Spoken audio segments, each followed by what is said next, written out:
week 14, week 14. It's coming down to the wire. Oh, with Brock's second test. Will he pass? I believe he will. I do. I really do. The drama continues this Sunday afternoon at Levi's Stadium as the Niners will take on the Bucs, led by the living legend himself, Sir Thomas Brady. Ooh, this is just, no matter what, even if Jimmy stayed around, this was going to be a week that was going to go down, in the words of Winston Churchill, infamy. I mean, the table is still set for actual intrigue. The irony is that Brady was looked over in the year of his draft as one of the last quarterbacks to waste a draft pick on, right? And after that, the rest is history. Brock Purdy has a distinguished experience of sharing a near similar moment in this 2022 draft, as he will wear the name of Mr. Irrelevant until he can make that moniker become nothing more than a joke on every GM in the NFL not named John Lynch. Go get him, Brock. Bring that chip on your shoulder and let's kick some Bucs butt. Oh, I can't wait till Sunday. It's Brock Purdy this week for the Niners versus Tom Brady.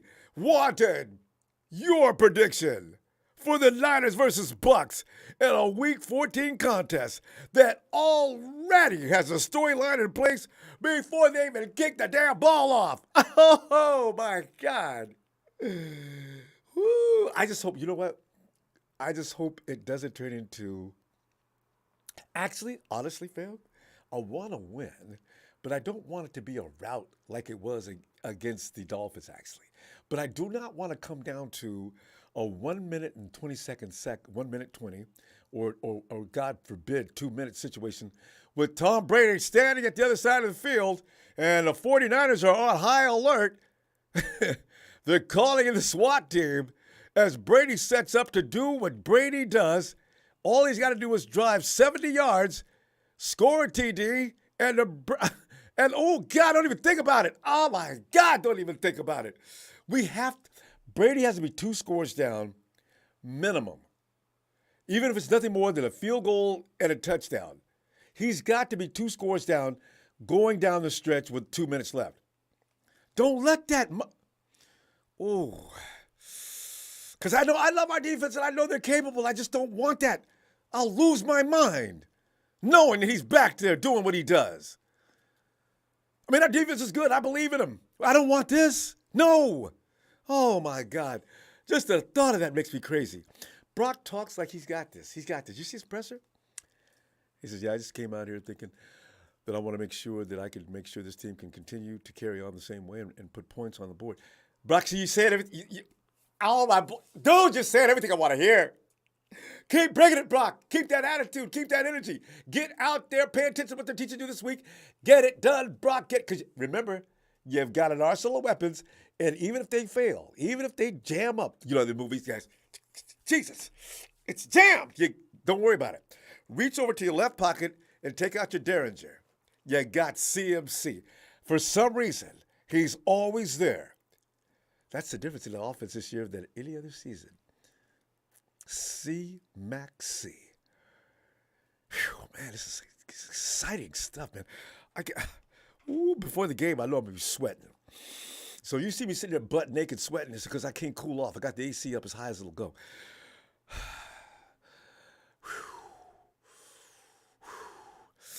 What to watch for? Tom Brady versus Brock Purdy. Isn't the quarterback matchup anyone expected for this game, but it's no doubt the most interesting storyline of this particular week's schedule. I've already went over that. Brady comes back to his childhood home in the Bay with 7 world championships to face Purdy, the first Mr. Irrelevant to start a game at QB in NFL history, with the Niners' 5-game winning streak on the line. Tom is going to come in fueled by pride that he has buckets of. Oh, it's scary. B. Purdy won't have the element of surprise like last week. I think he still has some. If anything, a team knows to be careful blitzing him. What else did he give away? He likes to escape pressure. Todd Bowles is under a lot of talking about being under pressure. Todd Bowles is under a lot of pressure. Oh, he has got to be scared to death. If he loses this game to Brock Purdy and Mr. I'm defense, boy, his ass could get fired. He'll have some scary history. Brock will have some scary history to overcome. TB12 is 7-0 against quarterbacks making their first NFL regular season start. 7-0, fam. Nick Wagner, ESPN. Bold prediction. This one will come down to defense, and the Bucs' battered secondary will deliver 2 INTs against Purdy, their first multi-interception game since their Week 2 win over the Saints. They have only 7 picks on the season, according to Jenna Lane, ESPN. Jenna. If they haven't been doing a damn thing all year, why all of a sudden they got to be doing something? Stat you should know, fam. The Bucs have lost 3 straight road games. Brady has never lost 4 consecutive road starts in his career. I'm just laying it out there. You know what? Don't be scared. Don't be scared. What's at stake? The Buccaneers have 90% chance to make the playoffs per ESPN's FPI and a matching chance to take the NFC South. The 49ers also have a 90% chance to make the playoffs, but the division odds are 70%. By the way, FPI Football Power Index. Per ESPN, the Football Power Index is a measure of team strength that is meant to be the best predictor of a team's performance going forward the rest of the season. Don't worry about, you know what? I'm just throwing that out there for you in case you want some things you want to think about before you give your score tonight. FPI represents how many points above or below average a team is. Tom Brady and Tampa Bay are 3.5-point underdogs against 7th-round pick Brock Purdy and San Francisco. Brady is 23-6 straight up, 14-15 against the spread versus rookie quarterbacks in his career. This is just the second time Brady has been an underdog against a rookie QB. Brock Purdy is the first rookie QB drafted in the 7th round or later or undrafted to be favored in his first career start since Brad Goebel, Philadelphia, back in 1991 against Tampa Bay. 3-point favorites lost 14-13. That name Tampa Bay coming up again. Fam, I don't care. I just don't care. I do not care. I'm sticking with the Niners for a 24-17 win. I really think so. As long as I got that defense back there licking the chops and said, he thinks he's going to come in there and beat our boy, we got his back. Last thing any team wants to have to deal with is a quarterback that has that for his back. I've said 24-17 Niners. If the Saints can hold the Bucs down, the Niners damn sure can. I mean it. 24-17. Bring it, Tom. Man, I love you, man. But bring it. Bring it. Well,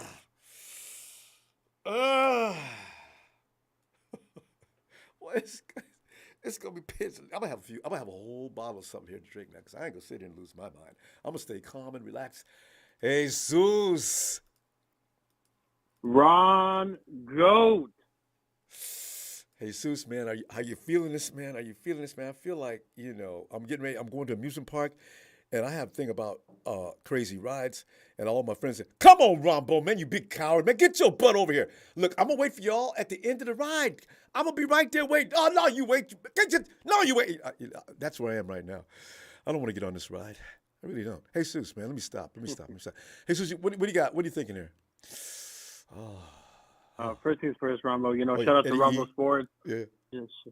Shout out to the 49er Empire, my brother Eddie E, Chris Hansen, all the homies in here. Shout out to the 49er Empire, and shout out to Ronbo Sports, and shout out to the production team. Thanks, man. But my thoughts on this, Ronbo, I feel like this is a playoff game. I do too. I'm very confident though with Brock Purdy. Whether he goes 1-1, 1 touchdown, 1 interception, I think McCaffrey gets us the win because he knows how to play against the Buccaneers, because he's played against the Buccaneers throughout his whole career. I feel like we're gonna run the ball down their throats. And my prediction of the score will be 24-13. You sound like me. 24, Our 24. We got defense, 24, don't we? I know. I'm telling you, I agree. you know, Yeah. 24-13. I think I'm pretty confident with that score. If not, it'll probably be a closer game than that. I only see us winning remember, by they had 3 two. points. The Bucks and his mighty Brady and his mighty Bucks, 3 points going into the fourth quarter. How they go just do a job on us? I do not believe it. Go ahead. I just had to let that go. Okay, go ahead. It's all good, Ronbo. You know, just man, you know, I feel like it's a tough game. You know, I would have definitely felt more comfortable with Jimmy as our quarterback. I'm not gonna say here a lot because, you know, he was getting second reps in. He was been the second quarterback, obviously, up until he came in week 2, whatever. And you know how Brock Purdy, Jimmy would have been to go against Brady. That's why I was confident. If Jimmy against Brady, people get ready. You're going to see a Jimmy you ain't never seen before. I was ready for that. I knew we had it made. We could just get past Miami. No, we couldn't get past Miami. But Brock, Jimmy's probably schooling him even as we speak. Go ahead. I'm sorry. I'm having these emotional. No, you're good. You're good. No, you're good. You know, you're good, Rumble. You know, just I like to just. I feel like, you know, we're gonna go a lot of yak in this game. I feel like we need to get Kittle involved in this game. Please. Heavy. We need Kittle to get involved heavy, and we need Debo to get in there. You know, Brendan Ayuk's been doing a great job so far. Jawan Jennings been coming in clutch as a slot. But if we get Debo and Kittle involved in this game early, Ronbo, and the second half could be McCaffrey with Brendan Ayuk, then I feel like we sealed the game right there because we're always been a second quarter team. Our defense always plays phenomenal in the second half of the game. Hey, ain't nobody scored on us in the second half. Our defense in a long time, except for the Dolphins got away finally. But you know that's a long time without any scoring in the second half. The 49ers ain't playing about that. Right, exactly. I'm glad that we finally got it over with. You know. Yeah, I know. You know, if they're gonna score, they're gonna score. You know, I don't want that over their heads. Like, hey, you know, we can stop these guys. You know, I'm happy that we stopped Tyreek Hill, Waddle. You know, they had a really good offense, but you know, now we're going on to the Buccaneers, where I feel like it's kind of a little similarities on both sides of the teams. Like they have an aggressive front, they had an aggressive front. So it all depends on how fast we can get the ball out of Purdy's hands. I feel with this game. You know, I forgot to read the report because I've been bouncing off the walls all day yesterday. Listen, do you know or not if Nick is okay yet? That was worrying me yesterday. But he was resting last week too. Yeah, I think okay. He suits up. Yeah.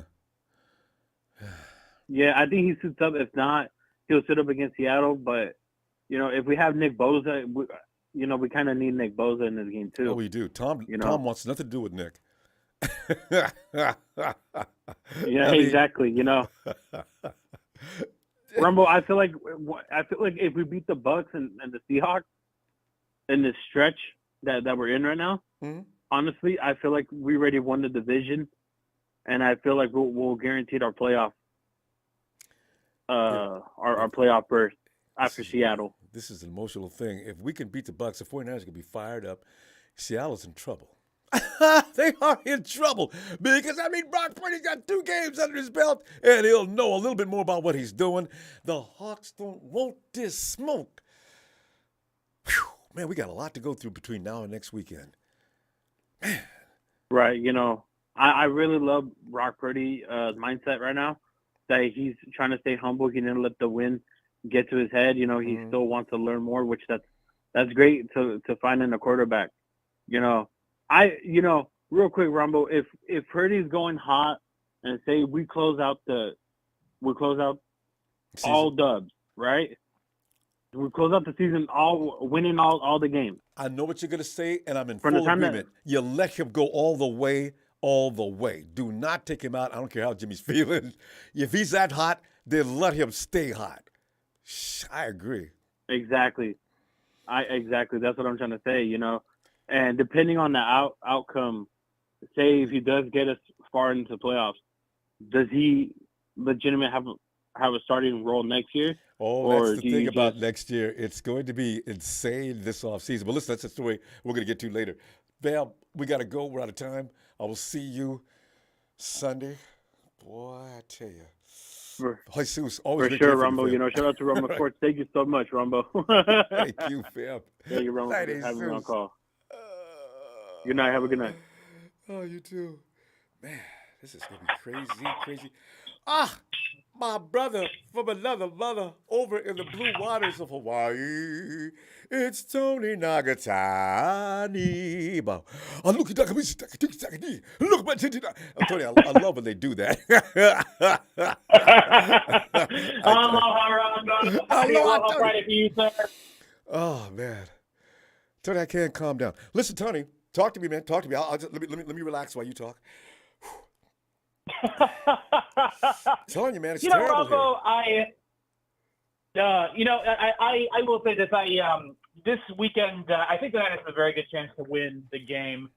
It is going to come down to more than anything else pass rush. I think it's going to be a defensive-heavy game, just looking at the Buccaneers and the 49ers, the way it's going. I am worried about Nick Bosa just because he hasn't been practicing this week, and what Kyle was saying today during the press conference that they're looking ahead a little bit to Seattle, in terms of if Nick Bosa should play or not because of the short week turnaround. So that is something that has me concerned just a little bit. But if Nick Bosa plays, I think Tom Brady is going to be a sitting duck back there behind Eric Armstead and Nick Bosa rushing that passer. So I definitely think if Bosa plays, the 49ers are going to win. Okay. Now, the thing I'm looking to on offense is, exactly how effective Purdy can be. I've gone back, I've watched Brock Purdy play in the Miami game and watched a lot of YouTube videos of all of Brock Purdy cut-ups and everything. And I'm convinced that Brock Purdy is going to be a very good backup quarterback for the 49ers going forward. But he is limited. And I think if Kyle goes out there and calls a game for him, which maybe goes back to some traditional West Coast offense cues, basically short passes, utilizing his running back, Christian McCaffrey, and also Kyle Juszczyk. I think if Kyle Juszczyk gets involved in the passing game this week, we're just to essentially keep that Bucs defensive line moving, right? So here's what it is. The Bucs are going to come after us with a fierce pass rush of their own. What we need to do is call quick little passes over them in an effort to try to get that defensive line to sprint a lot to a closer ball carrier. So quick dump offs to Christian McCaffrey, quick dump offs to Kittle, quick dump offs to Juszczyk. Okay. And if we do that, using those quick passes, using those quick passes to tire them out. So that way, by the time the fourth quarter rolls around, they are gassed, and that's when we turn around and hand the ball to J.C. Mason and close the game out. Yeah. Exactly. Now, and looking at it this way too, when Purdy was first inserted, and actually throughout the entire game, Purdy was able to operate the offense pretty darn well, utilizing all those playmakers. So, keys to the game are going to be need to get up 2 scores on Tampa and stay up 2 scores on Tampa. Please, if we can go up 10 points on Tampa or 9 points on Tampa and forcing them into passing situations, that plays into our strength and their weakness, which is their offensive line. And so if Nick Bosa plays, Eric Armstead plays, and if Brock Purdy plays within himself, little dinks and dunks, run concepts out of the passing game and scoring points to get up 2 scores, I think the 49ers are going to win this one. And I think they're going to do it 27-13. At the end of the day. That's what I think 49ers are going to do. If they score 27 points, Tony, we automatically win. If they could get 27 points, it's over. 27-13, I think that I 27-13. Yeah. I think a lot of the points actually come in the fourth quarter after a pretty solid defensive game. Just because at the end of the day, if we tire up that Bucs defense, they'll break. Because I think they're going to be down some of the members of their secondary. And so at the end of the game is when I think we're going to see more scoring out of the 49ers offense. And it's just the critical thing, rush that passer and get up 2 scores on Tom Brady as quickly as possible, because then you force him into passing situations, and then our defensive line can go to work and do what it needs to do. And yes, I think if we do that, it's one game closer to the end of the season, and making that playoffs runs, and hoping that either Trey Lance can come back and lead us into the playoffs at this rate, because I'm not sure if Brock Purdy can get it done all the way. But if Trey Lance can come back in Week 18, this is my dream. If Trey Lance can come back for a meaningless Week 18 game to get some sea legs underneath him, and then we can take him into the playoffs and maybe have a chance at winning the Super Bowl this year. That's no disrespect to Purdy. I just think he's a little too limited to win the playoffs. And I love what you're saying. Hopefully, we have a cushion in Week 18, so I can finally stop having to take sedatives. You know what I mean? Because it's rough here, because we've not been quite in this situation. It's unique in the way it is, due to the personnel, due to the closeness to winning the division. To lose the division at this point, Tony, would be such a shame. We worked hard to get this division. That's why, my God, don't lose it, 49ers. There must be some way we can maintain this. Yeah. So, I agree with you, Tony. And just like the previous caller said, if we beat Tampa and then if we can turn around and go and beat Seattle, I think that's going to seal it for the NFC West for us. So, that is really, if we can go 2-0 over the next 11 days, if we can do that, bring on the playoffs, Ronbo, Mm-hmm. I don't know who the Hawks play next, but that could be the camel, or the straw. I almost said the camel. That could be the straw that makes the Camelbacks down. Should they lose one more time and we beat them, it's over. They can't catch up at that point. Yeah. Exactly. Mathematically, I think we won it. Yeah, and let's talk about the Hawks. Coming out of this game on the short week, but I'm gonna think pessimistically and think the Hawks are going to win this week, setting up a critical Thursday night football, probably the best Thursday night football game of the year. So. The Hawks do play this Sunday, do they? I believe so. I got to check my fantasy lineups, but I think they do. Yeah, was that Monday or Thursday? When did they just get through? That was last weekend, wasn't it? Oh, they do have to play this weekend. I think got so. mixed up. You know what? I need. The Rams played Thursday. Okay. Anyway, we'll get Tony Brown. Yeah, Rams play Thursday. We'll be talking about that Sunday, and hopefully we'll not be tear in our beer on the Sunday. We'll just be sitting. Yes, feet high ho. Tony, I'll see you Sunday. That's right, Ronbo. Take care. Aloha. Aloha. But this is why we watch this thing. Well, this is why we're into this kind of entertainment. It's thrilling. It's exhilarating. It's insane. B. Ham. Ronbo. I hate my boy Jimmy ain't playing. But we are going to beat the hell out of these Bucks, man. We're going to beat the hell out of them, Ronbo. I think that defense is up for it, and I think Purdy has got just enough moxie to keep that offense going. Only thing we need Purdy to do is not turn the ball over. Make the throws. Don't give Tom that no you extra can opportunities. Make. Exactly. Yeah, don't go out there and be a superstar, and do not Play give within yourself. Tom Brady. Oh.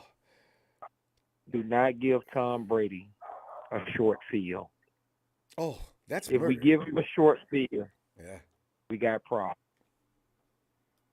If we keep him where he have to drive the field, and Tom Brady does not like fast defensive ends. Starts throwing the ball in the dirt and everything. I seen him. Yeah, we only need we don't need him. We don't need him every down. We just need him probably the first 2 quarters, and then we probably might be able to rest it. But we need to bring that fire out to him coming out of the gate.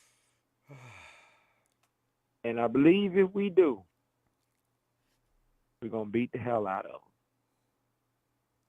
But also too, Ronbo, this might be, we don't need to beat him too bad because we don't want to hurt him. We want to let him know that if things don't work out with Jimmy G and Brock Purdy, and you get ready to leave You come to Tampa San Bay. Francisco. This is the type of defense you're gonna have standing behind you next year. And Tom may be ready to play for free, although it puts a wrench in what the 49ers are trying to do for the future. But I don't know. He wanted to come. Didn't he want to come this year too? Well, maybe that I'm was gonna just say the this, media.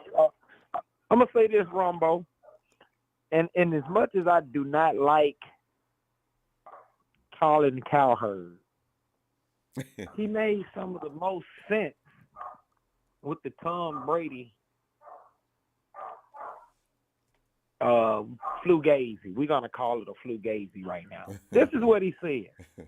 He said we didn't want Trey Lance at first. Well, Kyle didn't want Trey Lance at first. He wanted Mac Jones, which is true. Mm-hmm. He also wanted what's the guy name? Kirk Cousins. Yeah. He had Matt Ryan. He had when he had RG3, he didn't really know. A lot of folks say he didn't know how to coach RG3. Well, him and the owner are still fighting about that. Right. So Colin was on some. He had Brian Hoyer. All of these quarterbacks are not mobile. They're really stand in the pocket quarterbacks, including Jimmy G. Mm-hmm. Brock Purdy is really a stand in the pocket quarterback With some amount of ability, but with not, some no, amount he's of not ability. He's not the kind of guy that's gonna be sprinting between tackles or anything. Yeah. So wouldn't it be fitting that Tom Brady would be like a quarterback that he'd appreciate? Would appreciate, because he's a you now have the quintessential team run. ideal for what Shanahan likes to do. Absolutely. But Behem, remember, Tom Brady is he'll come in and he'll set his suitcase down. Okay, coach, I got it. I'll take it from here. See, this is the problem. I know that's the problem. Well, I'm gonna say it like this. I believe Tom will do the same thing. I really feel like he did down in Tampa. He's gonna come in and he's gonna let Kyle run it how he want to run it for the first whatever how many games until the bye week. And if it's not going, right, he is gonna say, "Hey, look, you had until the bye week. Let's try it this way, coach." Because BM, that's why Bruce Arians got put out. Bruce wasn't ready to leave. Exactly. Tom fired him. Exactly. Uh-huh. Exactly. So I don't know. We'll see. So, but all in all, I hope all our players play. I hope we come out. We got to come out swinging. I didn't call in the other day because I was kind of bittersweet about the Jimmy thing. But the one thing that I was extremely happy about, the offense played good. I really wasn't mad about the interception Brock threw. He just coming in the heat of the moment. He did throw 2 touchdowns. I think he went. I didn't realize he threw the ball like almost 40 times. But I think he was like 25 for 37 or something like that for 200 and some yards. So that is a plus. Okay. Kyle, he better throw that ball. Kyle, you cannot run these people to death. You've got to put it up and get them the hell off of that line. So and he did. Well, you can run them. And I like that boy Jordan Mason. We need to put him in the game a little bit more. He is the guy that needs to beat everybody up. And Christian McCaffrey needs to come in and finesse everybody. That's it. And I don't know why Kyle can't see that. But yeah, what do you got for a score though? I got.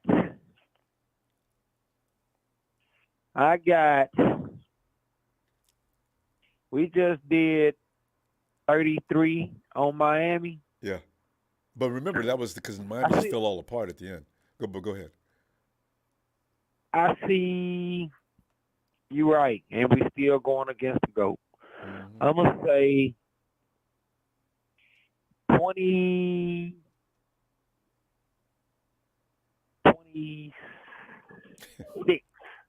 I'm going to go 26. 26, and I think they say that the Bucks have been scoring a thing like, I'm not going to give them no more than, it's going to be a 2-score game. So I'm going to say 26-15. Old stupid number. 26-15, you said, right? 26-15. Just put a stupid number out. And I like it because, they haven't been raising hell, scoring. Why they go get a whole lot of points against one of the best defenses in the league? I don't think they have been getting no more than like 14 to 18 points a That's it. So don't And they names will be blowing things up. from what everybody I've been hearing say, if we can score 21, we're gonna beat them. Yeah, we got to go, fam. I hope you're right. I hope I'm right. All of us will believe. I hope we're right. I'm gonna see you Sunday though, fam. Be looking for you too. I'll be talking to you. Looking forward to it. Be have a great night. Be careful out there. You too. All right. All right. There goes B Ham. Big show. I said, Ronbo, Kyle, and John have both made it clear via my uncle interviews. Trey isn't coming back this year. Purdy can get it done 28-24. Yeah, I've heard that, but there's still a lot of hope for that, it seems. Hey, Bobo, 49ers 24, Bucks 10. Our D will dominate once again. I see what you did there, Bobo. 24-10, our D will dominate again. Oh, Sharon and Mom. Hello, Sharon. Hello, Ronbo. How are you? Sharon, I'm not comfortable. I'm really uncomfortable. I can't wait until Monday afternoon, maybe late Sunday night. I just want this to come and go. But Sharon, your feeling on this epic contest coming up? Whew. Well, from what I hear, Brady has not been playing all that great lately. I know. They won right? by a field goal at home, I think. Was it a field goal at home against the Rams, I believe? At Well, home? no, they won a touch, but by a touch. Oh well, that game we just won wasn't the Rams. I thought it was a field goal. Wait, who did they was just it? play It this was past weekend? somebody That by wasn't a the field goal, Rams. but No, that was the Saints. was it? Yeah, that was the Saints. Yeah, They by a they field had goal to at get a home. touchdown, and they went down and got it. I still don't. And Tom has Saints, not been his best this year at all. No, they have not looked good. So I mean, they're 6-6. They're having a lot of issues. I mean, I think they have some players out as well that's on the injury reserve list. So, I mean, Tom Brady hasn't been like he used to be in the beginning to me. I mean, it looks like he lost it because of the things that he's been going through. he You know, doesn't off have, his- and off that and his schedule. offensive line is So, pathetic. yeah, I don't understand. it's not together. And their coach is not Arians, who Tom fired. And then they got them favored by 3.5, and we're at home. Really? No, you got that. No, Sharon, where'd you see that? We're actually favored 3.5. Oh, Oh, you saw somebody said minus the and plus. Bucks No, were minus favored by means 3.5. we're in the driver's Yeah. seat. Yeah. Oh, okay. I was just saying, wait, really? Wait a minute. We're at home.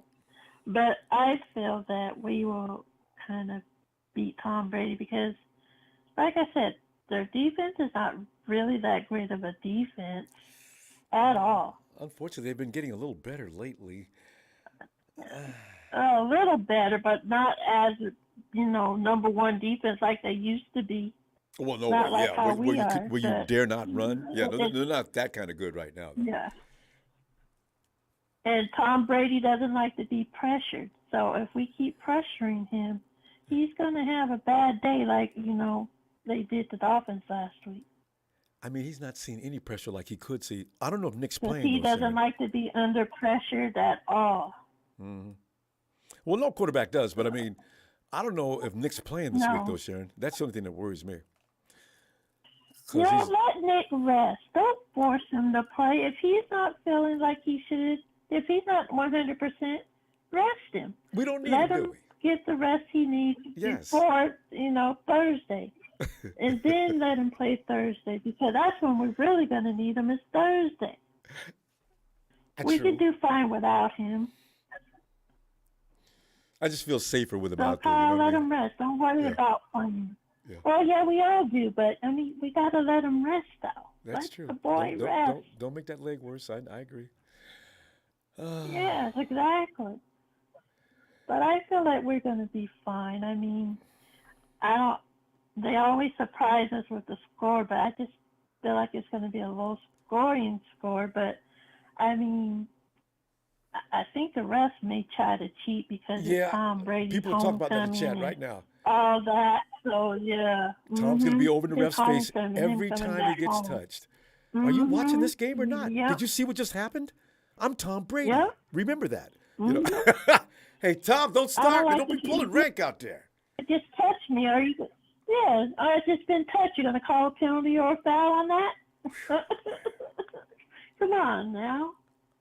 I mean, play fair, Tom. Did you see the little thing that Tom Brady put about Nick? He's like, Yeah, he he asked said Nick to be something nice. yeah, play nice, Nick. So, Nick, I was if you play, would like, you take Tom down, Nick's not gonna catch him play just before he hits nice. the ground? Yeah.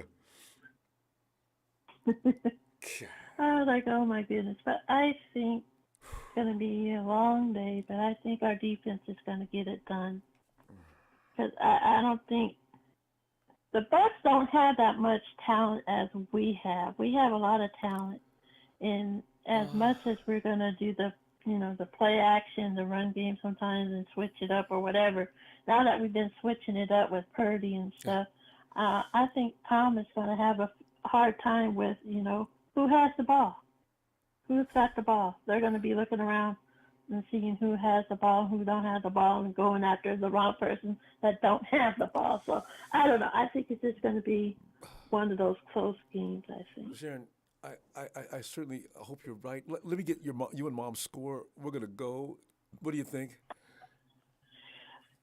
Okay, Ronbo. Mom says 2017. 20-17. I'm going 23-17. I know we all of us want us to get over 20 and keep Tom around 2 scores and a TD. I mean, and a field goal. I agree. Mm-hmm. All right. I bet we're all right, too. Okay. And relax, Ronbo. I know, right? I'm Breathe, trying. Ronbo. I'm getting itchies and everything else. You're so edgy and so jumpy. Oh, okay, I'm going to relax. Oh, Sharon, tell Mom thank you. And to you, I say thank you. All right, Ronbo. We'll Have see a you good Sunday. night. All right, have a good night. All right, Ronbo. Let's go night. Bye. Good night. Okay, Niners says Purdy with exclamation points, 20-15. Niners! Oh, here we go. Chill pill Phil. You can get him. He's not over the counter though. You got to get a doctor's prescription. He has some pill pills or Phil pills. All right, Ronbo.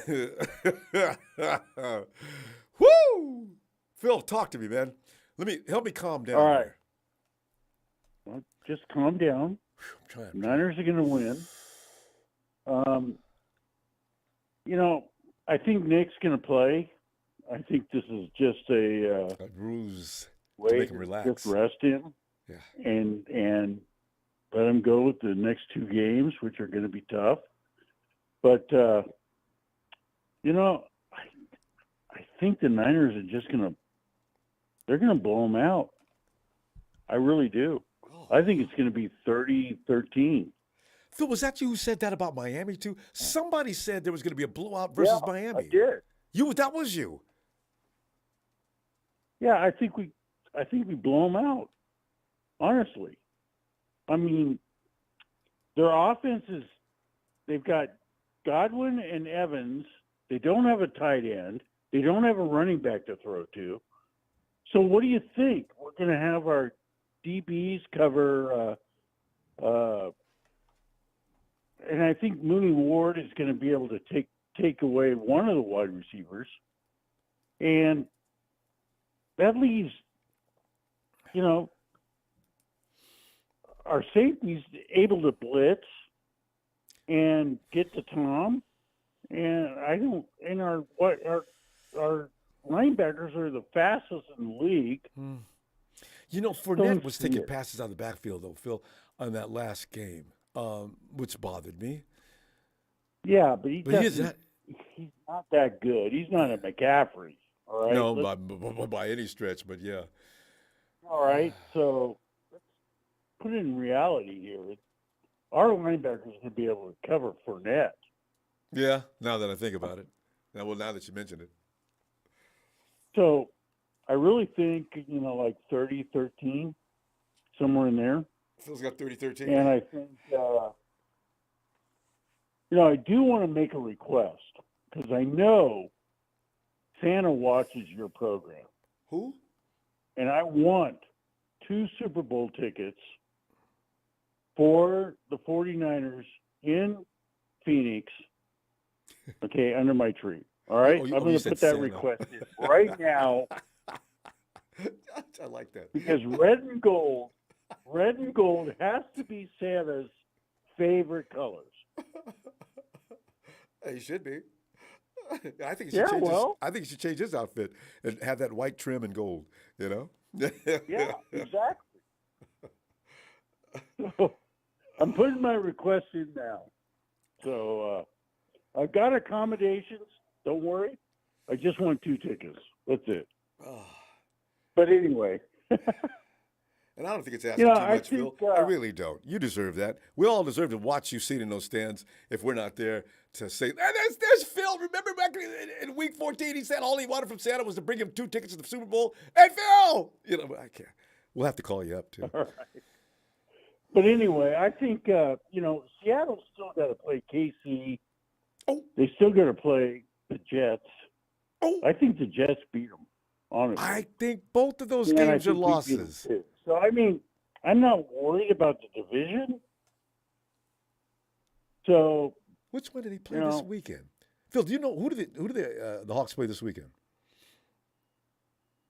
they play Carolina. Oh.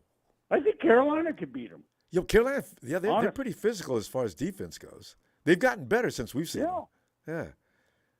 If PJ's playing. So, I'm not worried about that. And I'm not worried about Tampa Bay, honestly. I think we go in and bust them. Well, you're right about Miami. I didn't see that coming. So with Brock Purdy. And that's the thing. Everybody's cutting us down because Brock Purdy. He's untested. He's played 4 years of college football. He's played 50 games. Trey Lance has only played 19 games. So Brock has been through, if anything, he's been through a farm system. Yeah, so. He didn't act like he was afraid of anything out there, and he seemed to handle most things right. I'll never get over that shot to George Kittle, man. I was, what? The only reason he wasn't a first top 3 rounds is he not taller than was because he was 6'1" instead of 6'3". Yeah. I believe that. Period. I mean, and then you look at, all right, Tom Brady was a 6th round pick. And then you look at Kurt Warner wasn't even drafted. Yep. He's a Hall of Famer. It's not impossible. So give Both the kid a break. I'm giving him every break he can get. It's what you have around you that makes you. True. I think the Niners have superior strength around him. On both sides of the ball now. It used to be all about the defense. Exactly. The 49ers have a formidable offense now. All they got to do is have a is roster launch that is great. So, Ronbo, I know Santa's watching this game, so I just want to put in the 2 tickets for the Super Bowl with the Niners. Because the only time I saw the Niners in the Super Bowl was Stanford Stadium. And that was a fun time. And Santa, I mean, I'm like I'm acting as if I'm talking to the Wizard of Oz. Just give me some courage to make it through the next 3 days. That's all I ask. Let me get my gift early. Come on, straw man. We got you. We got you covered. Phil, we're going to go. I can't wait till Sunday to give you credit. Phil said we were going to do this. I was just worried to death for no reason. We're going to do it. Positive. All right. We're going to do it. Talk to you later. Looking forward to it, Phil. Bye. Bye.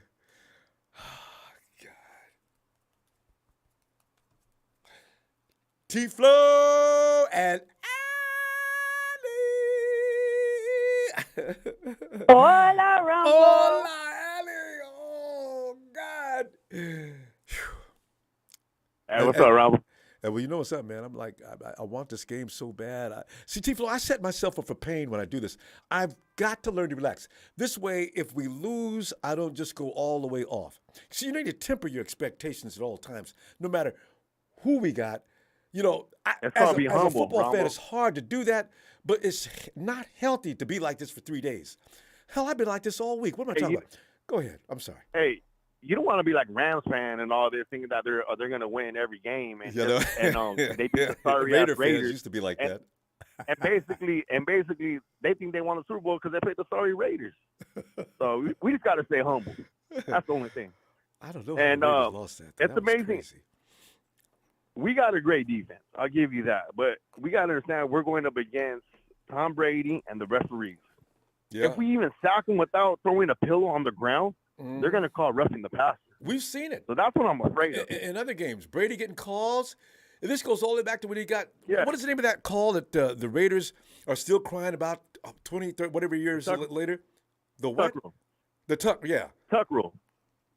See, Brady Ain't no way Jimmy Man. Garoppolo got hit in the legs. Once Tom Brady even gets tackled in the legs, they're calling flags. Any wide receivers, they're gonna call holding on us or because PI, no matter Tom what. Brady, because he's gonna be he's gonna be crying to the refs. So that's the only thing that I'm scared of is we're not only playing against Tom Brady, we're playing against the refs. Like Bosa cannot tackle him hard or even spin around and grab him and spin around and tackle him because that's going to be unsportsmanlike conduct. We already seen it already, roughing the passer. We already seen that. And I am kind of scared of Julio Jones because he kind of owns the Niners Oh, I forgot for about some him. reason. But Julio's not looking like Julio for the last 2 years. Hey, that's what it was. Was it 2 years ago? He didn't look good too, but against the Niners, what did he do? Leaned over into the end zone and won the game. I know. And what did he do? Yeah, and he didn't even have a game previous weeks up to that until the Niners. It must be went up against Kyle thing or something.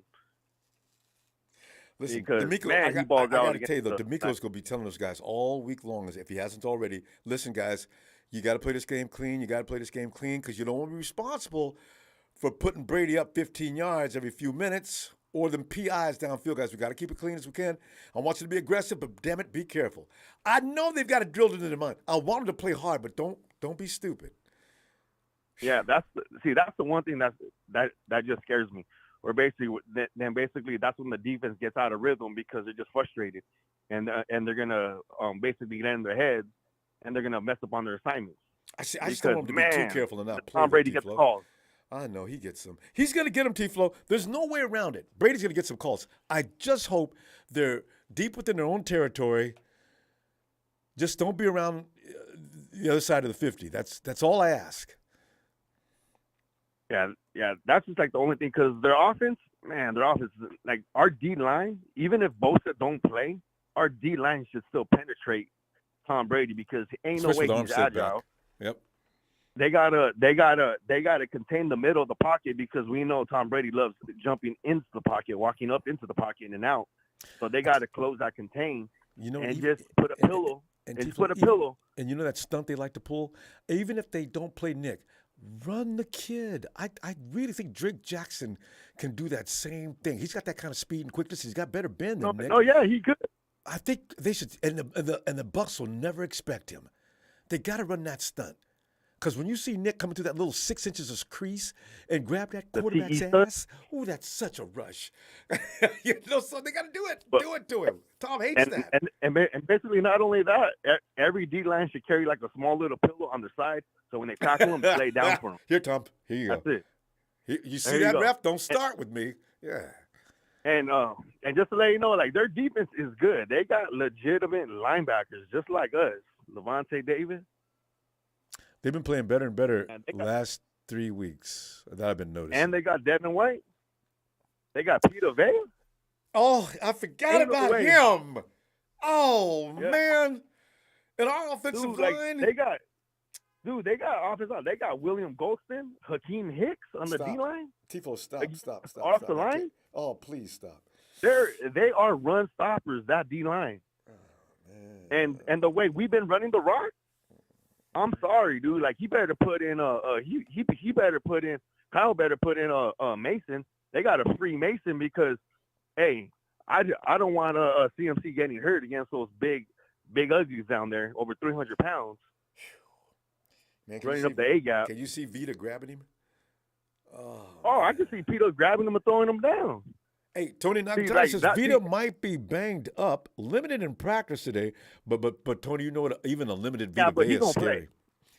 Yeah, but look at Nick Bosa. He hasn't been practicing either. He's been limited and I know. I and he's think still all going of to them are play. joking, man. All Peter's them going to guys play. are, Whenever it's limited, because they're veterans, they know how to play the game. They don't they really don't need need to practice. just rest them up. Tiflo, Just rest them up and let me kill. hear from you and Ali as far as the score because we're going to run out of time here any second now. What do you got? I don't know about the score. I'm conflicted on that, but a close win. Oh, hey, Allie's coming. Allie gives us a W this week. All right. Allie, Yeah. good. Tiflo, what are you thinking? It's gonna be a low scoring game because they got two defenses. Our O line sucks. Todd Bowles, everybody forget Todd Bowles. He's a great defensive coordinator, right? So they got a great defense. They're gonna probably contain Brock Purdy. I'm gonna say 16-10 Niners. So I can lose my mind in the fourth quarter. All right. Hey, dude, they're a good team, Ronbo. When healthy, they're a good team. They're a great team. There's still Brady and the Bucks. I know. Brady and don't forget the referees. Don't forget the referees. And the referees, exactly. Let me see y'all Sunday, and hopefully we're not in here crying. And yeah, all right. Appreciate you. Let's get a little Niner shout out, Ronbo. Niners!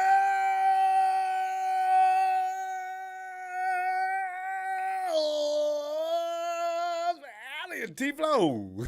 See y'all Sunday. Buenas noches. Hey, buenas noches. Gracias. Have a good night. Good night. Yo, Eddie E. Eddie E only call. This is a very special occasion when Eddie E lights up the phone. Eddie, get in there, man. How you doing, Ronbo? Terrible. I'm gonna tell you the truth. I'm not feeling well. I was nervous last week because I wanted to beat Miami so bad, and I thought they had. Man, I thought that was like the worst weapon we was ever gonna have to deal with. Man, it was like 2 or 3 countries coming up against us all at once with superior arsenals. What are we going to do? And this week it's like, oh, we blew them out, though. And this week it's Brady. All you got to do is say Brady, and all of a sudden, oh, God, Jesus. So, yeah, Eddie, what are you thinking? I'm thinking the defense has to step it up. Yeah, I'm thinking time of possession, putting the pressure on Brady. That's how we're going to win the game. Time of possession. Yeah, the better we take, don't have Brady on the field, the better chances we have to win. Yep, keep him sitting down most of the day. Eddie, I didn't see the time of possession. Did you watch it? Were the Dolphins on the field more than us, or did we have them sitting down most of the time? No, we had possession the whole time. I know, like, right? Yeah, that was great. That's that old-fashioned style we used to be doing 2 years in 2019. Yeah. You don't get the ball. We're just going to be out here all day wearing your defense out. Sit back, relax, and watch the game. It didn't help that we just scored nothing but field goals, though, when we were in the red zone. And that's what's going to kill us against, yeah. I don't want to sound like a bad person, but we have to score touchdowns against the Buccaneers. You just tell it like it is, and you know, Eddie,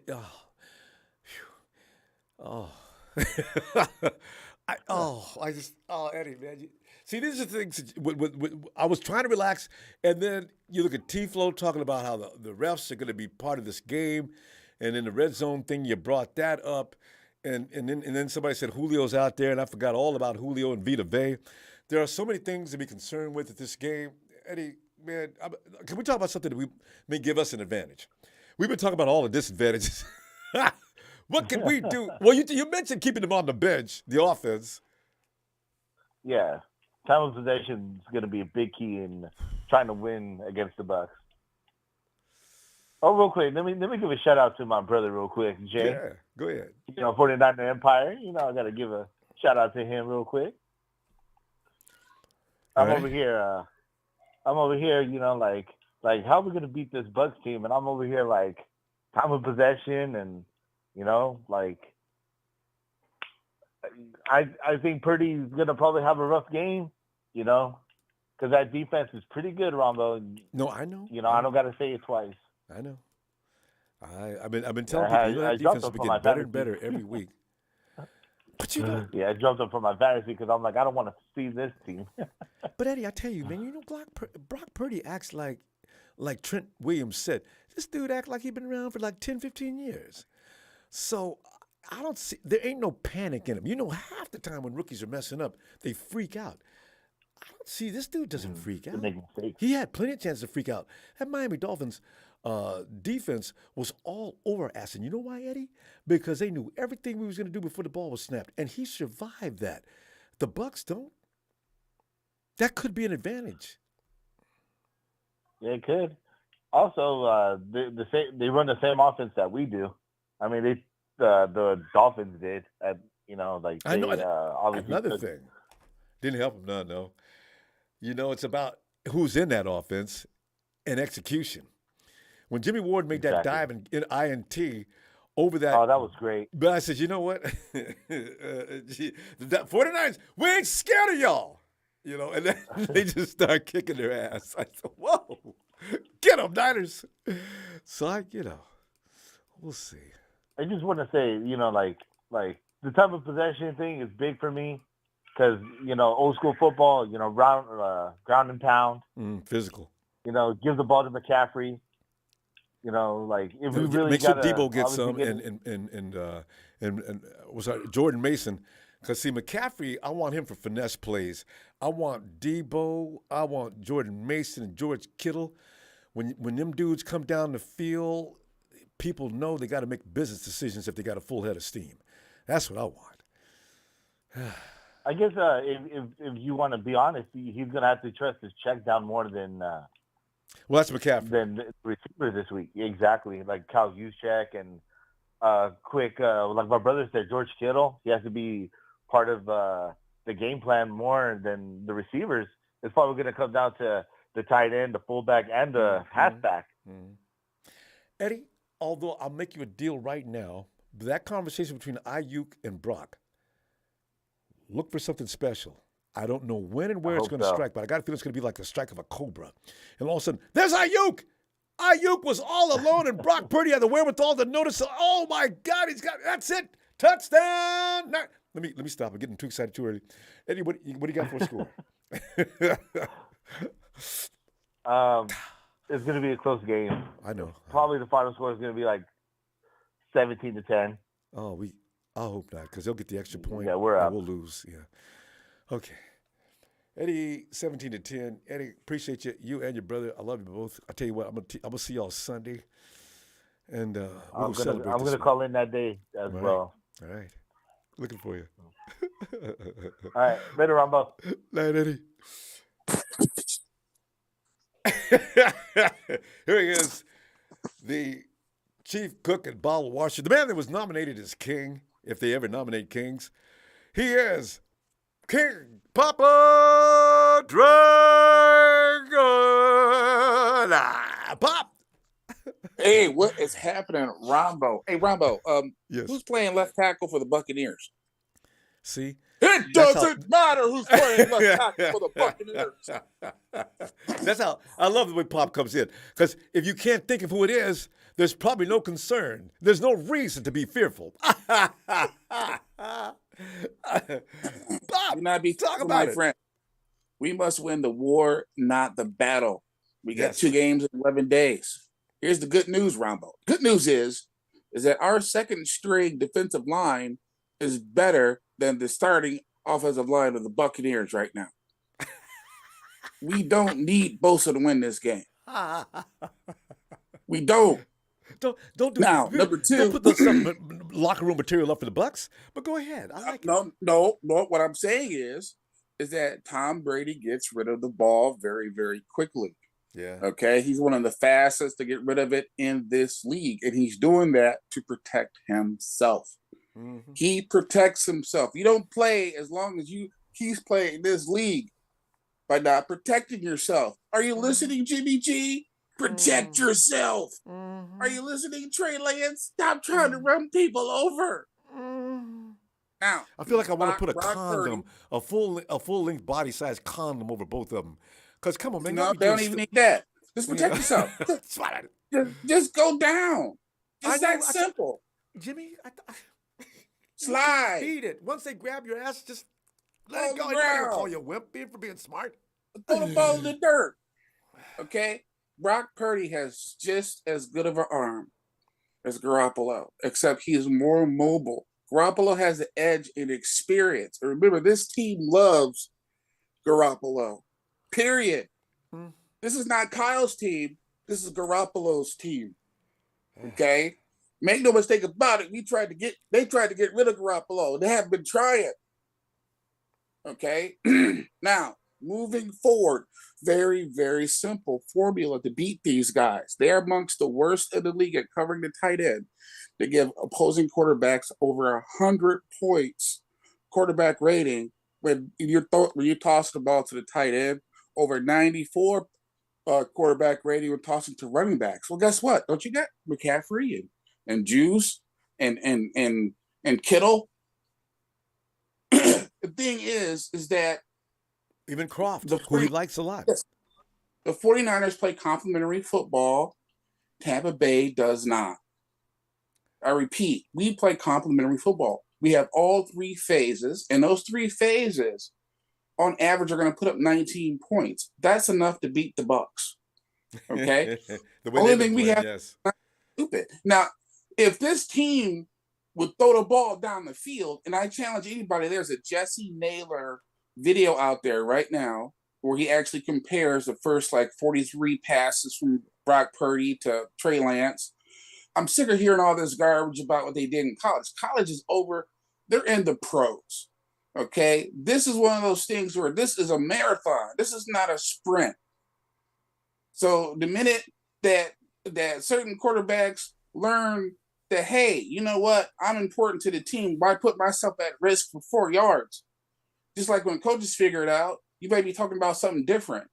But I really, really love what Tony said, call all the way from Hawaii. Yeah, ideal scenario is that he does come back, okay? And maybe he does, maybe he doesn't. Maybe they both come back. If they both come back, then the Super Bowl odds actually increase. We win the next 2 games, Ronbo, we're in like Flynn. We win one out of the next 2 games, we're headed that way. If we tie and win, we're in like Flynn. So regardless of what happens, the most important game for the 49ers to play this week is the Tampa Bay Buccaneers. But more important than this game is Seattle. So rushing in and just trying to just destroy these people, we don't got to do that. We can jab them all the way to the 12th round and win this fight with a jab. And that's all that we got to do. Now, we can do that. We got this. Throw the ball to your running backs, to your tight ends. Be smart. Now, if we could throw the ball down the field, yeah, we would be scoring 35, 31 plus points a game. But we got to do that. That has to be in the schema, or you have to have the you got to have the moxie to do it. I'm not sure if we're there, but imagine if IU or Kittle split wide one-on-one because they keep blitzing every down. You're supposed to beat that in the NFL. When they blitz you all the time, well, you're not going to beat that deep, but you should have be able to throw right into that blitz. Deep, whether it's curl routes or simple slant routes in the slot, or you toss it over their head. Because that blitz is coming. Get rid of the ball now, and that's when McCaffrey can do his best work. He actually did that though last week. Brock Purdy did. No, they both did, but we got to do it with more consistency, and that's what teams are forcing us to try to do. So as they try to take away our run game and take away the short pass game, they're leaving something open. So we just got to get rid of the ball. See, that's the education that Shanahan's got to bestow upon. But you know what? Between Jimmy and Brock, they both have enough experience in this game to know that. So when that fails, it's always like, oh, how did that not work? Unless the receiver wasn't in position or something. I don't know. Yeah. No, we'll see. But like I said, the thing that concerns me the most right now is, again, McGlinchey and Purdy being small. Purdy is not 200 pounds, and he's not 6'1". He's about as 6'1" as Poe is 6'1", which means he's just over 6 foot. So we got to make sure that, A, he's protected, that he's protecting himself. If he does that, he doesn't have to win this game. Yeah. He doesn't. Don't lose it. Don't Yeah, lose that's the the thing. game. Did you play well enough not to lose? Pop, we need your score, and unfortunately, we have to say goodbye for now. But we'll continue. Yep. I got this 2013 in San Francisco. All right. So you don't think they're going to score a whole lot of points either? Have Nobody you does. seen the Bucks? I know, right? Have you That's what I'm trying to say. seen them? I don't know why the Bucks should be scoring all these points all of a sudden. I don't think they're going to score any points. I really wonder about how many we're going to score, but I don't see the Bucks scoring over that. I gave them 17 just because I'm scared. But I don't Look, they think look like hot monkey doo-doo for 55 minutes of the game. And the last 5 minutes, Tom Brady went down the field.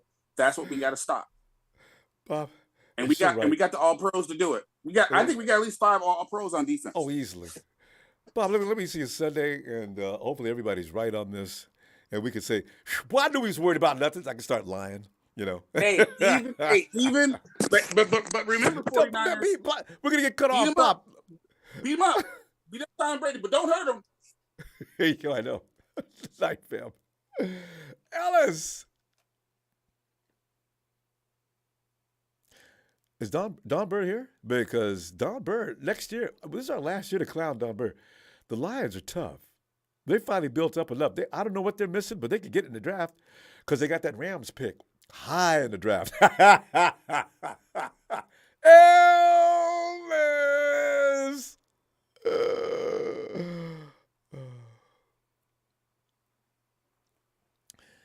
Oh, man. Well, I'm good. Ellis. Whew, man. Ellis, you know, this is one of them games where go ahead. I'm listening. Oh yeah, no, go ahead.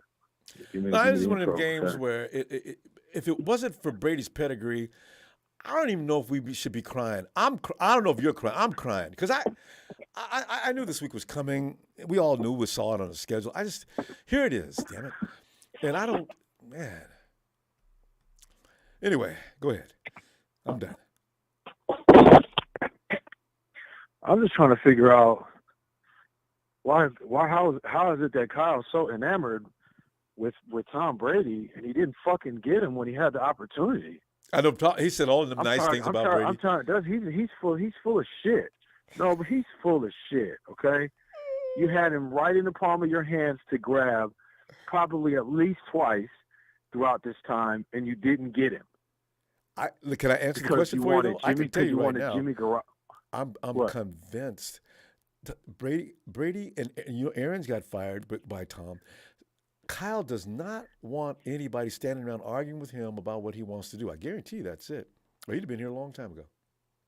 It's an ego thing. That's why I said it's all about ego and control. And Kyle would rather have somebody that he can control, that won't talk, that will just listen and do what he's told, versus Tom Brady, who's going to have something to say and will go rogue if he needs to for the sake of the team.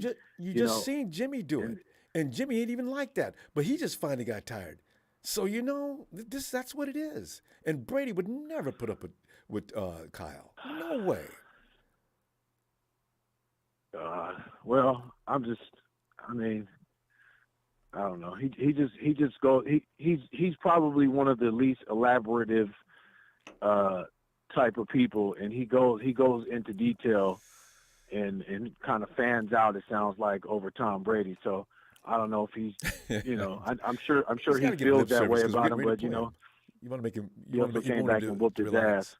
Yeah, and he came back and whooped his ass in the Super Bowl. So I don't know, man. It's coaching somebody who came back and did something like that. I feel like just for Kyle's ego, he's less likely to. He's not going to get somebody like that, and I would be highly surprised if Tom Brady's on his team next year or anytime soon while Kyle Shanahan is the coach. Nah, never happened. Never. But anyway, yeah. But now, as far as the game is concerned, Tom's got, he's going to come out firing. He's going to do his thing. I think he'll probably have. I think he'll probably have a pretty good game, but he's going to go down at least 3 times. He's going to at least go down 3 times on a sack. I think we'll lay him down gingerly. We won't try to kill him or nothing like that. But Tom's going down. I know. At least 3 times, whether we got Nick or not. Because all I need was defensively, they're going to come out, and them second level edge rushers, they'll eat. You ain't got no tackles, Tom. Yeah. You go be on the menu, baby boy. Yes. Yeah, he's going down. He's going down at least 3 times, and then their defense is going to come out playing. We have to be concerned. I think, of course, your boy Vita Vea, he's going to come out. He's going to eat. Man. And people saying it scares so the run me. game. Oh my God. Yeah. Yeah, they got some players over there, man. They're linebackers. They got Levante David, if I'm not mistaken, and Devin White. Ain't he over there? Devin White. Yeah. Them boys play. So they're gonna be flying around. They got a good, nice little solid crew. But I think, offensively, we got to be creative. We got to convert on third downs. We need to maintain time of possession, and we have to have the ball to close out the game. Yeah. We can't give Tom Brady the ball and let him close it unless we're up by 21 or 17 or something like that. Then Then go ahead, Tom. they can have the ball the last drive. Yeah, go ahead. Go ahead, Tom. You know what I mean? This is just face saving. All he needs is 4 or 5 plays. He'll march the whole field. You know what I'm saying? Find a way somehow. 5, 6 plays. He could go from one side of the field to the other. You know what I mean? Yep. At least he's going to try to do it. He'll get 3 out of those 5 plays. Yeah, man, we've all seen it. So we can't allow that to happen. And I think the defense is going to really play well. As long as we can offensively put up 21 or more points, I think we'll be all right. But if we don't score at least 21, 24 points, then there's a potential that this game could get away from us unless our defense really does hold it down in the second half again this game. If our defense holds them scoreless or 3 points in the second half, I think we win the game no matter what. I'm just absolutely sure that our offense is going to get at least more 21 points than we expect. That's what I'm thinking. Yeah. So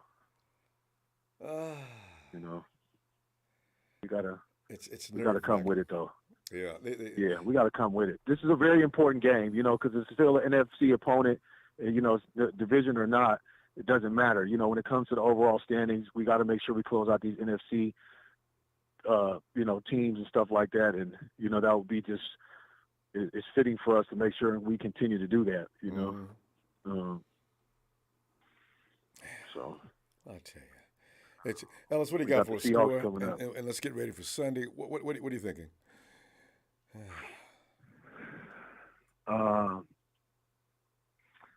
I'd say 28-17.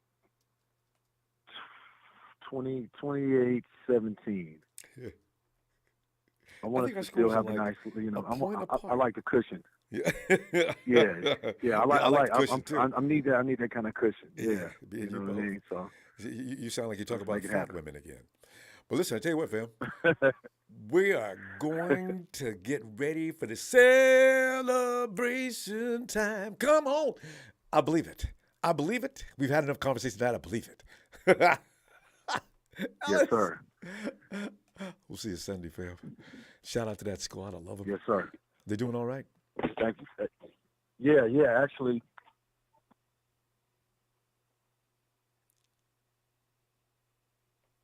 Bye, Ronbo.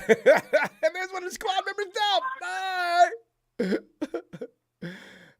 This is Amaya. Hi, Amaya. Long time no see. Or shall I say, long time no talk to you. How you doing? Good. I knew it. You taking good care of your dad? Okay. Okay. I will. Good for you. All right, Amaya. We're going to go. Ronbo. Hey, who is this? Zamari. Hi, Zamari. How you doing tonight? Good.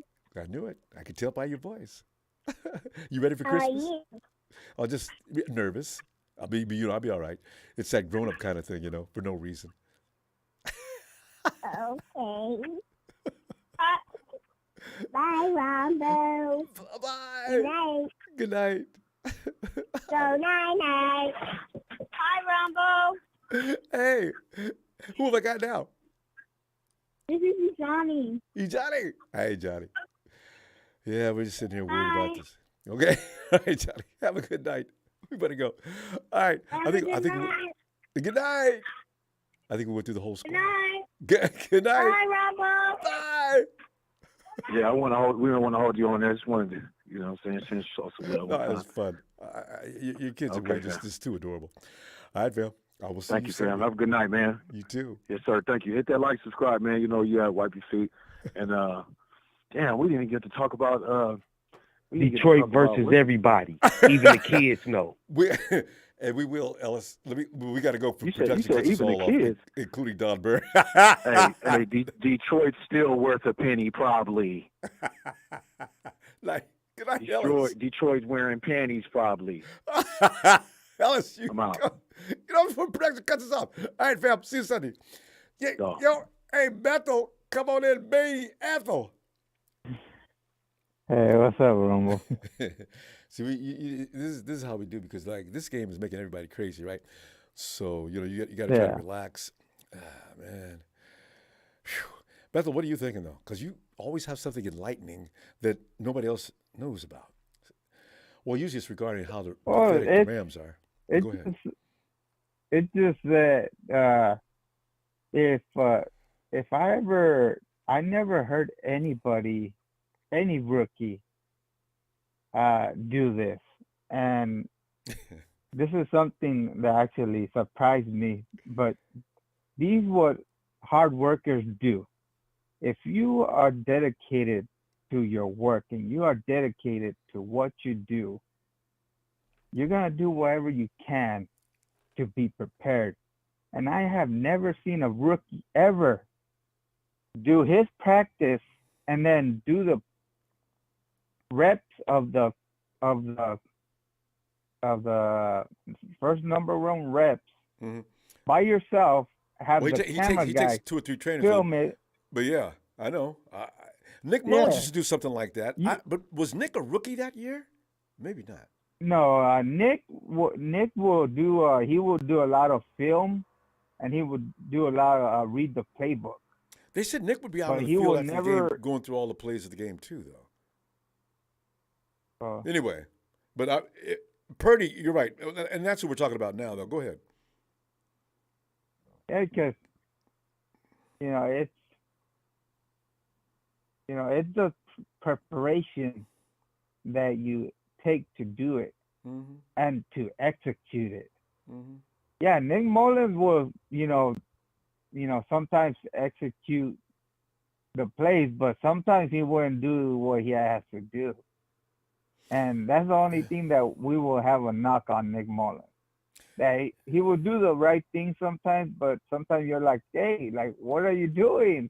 Like, come on, get the points. His execution, for a guy that knew the playbook as well as he precise.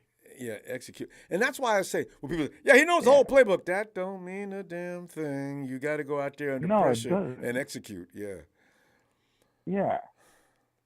And, as long as, you execute the playbook, you're going to be ready to, do what you need to do. Because defenses don't care about you knowing the playbook. Yeah. Yeah. The only thing we need Purdy to do is, execute the playbook and make some good plays when you need them. If he could do that, you're gonna win the game. I've seen that throughout a lot of teams. How many times have you seen? Let me see. I think there's Tua against the Ravens. Ravens had the ball more. Ravens did a lot more, and Tua hardly didn't have the time, but they still won the game, even though he didn't have the big yards. As long as he execute and made the points, they still won the game. It's so like you say, it Bethel, doesn't matter if you the could. 49ers scored 24 points in the first half, and the Bucs are fooling around there with 3. I don't believe the Bucs can come back in the second half. Not against that defense. They seem to notice whatever they were doing wrong in the first half, that you got them 3 points, you won't get a damn thing in the second half. Because Tua was out there, had the 49ers defense on working. They was working their ass off. Bethel, that's the hardest. Yeah. The Miami Dolphins make the 49ers work as hard as they've had to work almost all year, other than the Chiefs. Everybody else, man. Yeah, I was watching. They're watching the film, and actually seeing those were broken plays. They just, if they would have communicated and they would have said, okay, you get him and you get the other guy, everything would have been fine. You're But talking they about both that decided to end get the around same run person. with. You're talking about what's his name? Yeah. That wide receiver. How many did they do that to us 3 times? 3 times they scored on that play, if I'm not mistaken. I know they scored twice, Yeah, but I wasn't really sure if they scored 3. God, And same play. And yeah, and the thing is that I think teams are gonna do the same thing that the Cardinals did, because when Miami did the same thing as what the Cardinals did, the only thing that the Miami executed a little bit better than the Cardinals. Mm-hmm. So because of that preparation that they did. Yeah. So, it just And remember, Miami the had a offense huge just has advantage to- knowing exactly what we're going to do. As Mike McDaniel told him, here's what they do. Here's how we can combat that. Here's what they do with this. And you hear this number, this is coming, and here's how we can stop that. That's all Mike did all week, and it looked like it was going to work for a minute. But it didn't. yeah, but it didn't. So They forgot about that pressure. Yeah, They didn't account for Nick Bosa. Oh! Yeah. No, and the funny part is that I was watching Guy, and he was a Dolphins fan, and he had a bunch of referees that we paid the referees. I'm all like, is that guy crazy? There's a bunch of calls that the referees didn't call against the Dolphins. There's a bunch of holdings. And there was always one have to where work against that, Bethel. our Bethel, guy, we're out of time, though. Yeah. We're not, to finish this up, Oh. give me your score on this game, though. I'm just gonna put the win, and there's gonna be a good win, so I just put the win on there, and I don't think this is not gonna be probably a close game, so I'll just take the win. Okay. All right. And it should be a good game for us. Should be. Well, Bethel, I tell you what, I hope that W stands up like with all the other scores that we got. Nobody's picked them to beat us yet. So, all right, fam, I will look for you Sunday, and let's just get ready. Hopefully, we can do this. All right. Yeah, and if you want to know, Bethel, hurry, because production's going to cut us off. Okay, it was funny because a lot of people were rooting for the Raiders to win, and they lost with Baker Mayfield. So that's kind of funny. That is funny. I love it. All right, Ronbo, hit the like, and let's go Niners. All right, Bethel. Texas boy checks in, and he's being attacked viciously. I love it. And somebody said that Dak Prescott was actually no better than Brock Purdy. Listen, Dak's getting exposed. If they don't finish high in the playoffs this year, man, people could stop putting Dak up there with the greatest of all time. I'm sick of that. I knew it 2 years ago. I said, come on, you know what? He's got the best offensive line I've ever seen in my life. He's got Zeke. Come on, man. It ain't that hard to work behind that. Hey, Frank. Ronbo. Frank, I've calmed down since the beginning of this program. Everybody believes that the Bucs ain't got no business scoring a lot of points. And the more I think about it, Frank, they ain't got no business scoring a lot of points. They don't score a whole lot of points against nobody else. Why they gonna come and score a lot of points on us? And we got the better defense of anybody else they played. Although I still don't know how they scored all them points in Germany against the Hawks. But that's one of them things. I'm done, Frank. I'm not. This is nervous energy, Frank. I can't stop talking. I'll be standing in the bathroom by myself talking. Frank, go ahead, man. I'm done. Ronbo. Yeah, I hear you. You hear me? Wait a minute. Wait. Red Eye says someone said Fournette is out. Go ahead, Frank. Any news I can get, I'm happy. Is it who? Fournette. If Fournette doesn't play, they got a serious problem. Boy, they got a serious problem. Go ahead, Frank. Yeah, up in the air with this game. I'm gonna stop listening to the media, man. They hyping this game up so much. They hyping Brady up so much, man. They got to do that. He's the greatest. The GOAT. Yeah, they hyping it. You know, the keys to winning this game. Brady don't like pressure up the middle, so we just got to. And it's facts. We just got to keep that pressure coming up the middle. And just got to be disciplined because he's going to get that ball out quick. So when we hike the ball, you already know where he's going at. And we just got to be prepared for that. And D'Amico, he was talking about that in his press conference. Saying that, we just got to get Brady everything timing with Brady. Everything is timing with him. So, disrupt and that. Kyle, when we get disrupt that. And Kyle just got to be creative, man. Every time we touch the ball, we need to put up points. We get in that red zone, we need to score touchdowns. We need no field goals. We got to keep the game out of reach. Got to keep Brady on that sideline, control the clock. Qatar Bowles gonna blitz, Ronbo. He gonna send the pressure, or he gonna pretend he gonna blitz. It's gonna be an exotic style too. You not even know what's going on. He's gonna throw different looks at Brock Purdy. He definitely gonna throw different looks at Brock Purdy. And he's a rookie. And he had that it factor. He have it, but in the end of the day, this is second start. You know what I'm saying? So in the NFL, he played a lot in college, so this is second start in the NFL. So. But you know I can offset all that stuff, Todd Bowles. I don't know about pre-snap movements and things like that. I'm not sure how much they can bring Brock up to speed on that, because you can screw that Todd Bowles tack up like that, because if they don't know what those shifts are doing, it slows them down a little bit. I don't know how much Brock has learned this week. Oh, worry. All right, Frank, I'm sorry. I mean, that's the keys we can win. I mean, that's the keys to winning the game. Is getting that pressure up front in the middle, and Cal just putting Brock in the best situation. The sting drives, and we have to score in the red zone. We need a comfortable lead, and please, not at the end, give Tom Brady the ball. Cal play aggressive. I can't get Brady this ball back. So we have to keep the ball. I don't want no last minute, we giving Brady. Brady got the ball. There's a minute left.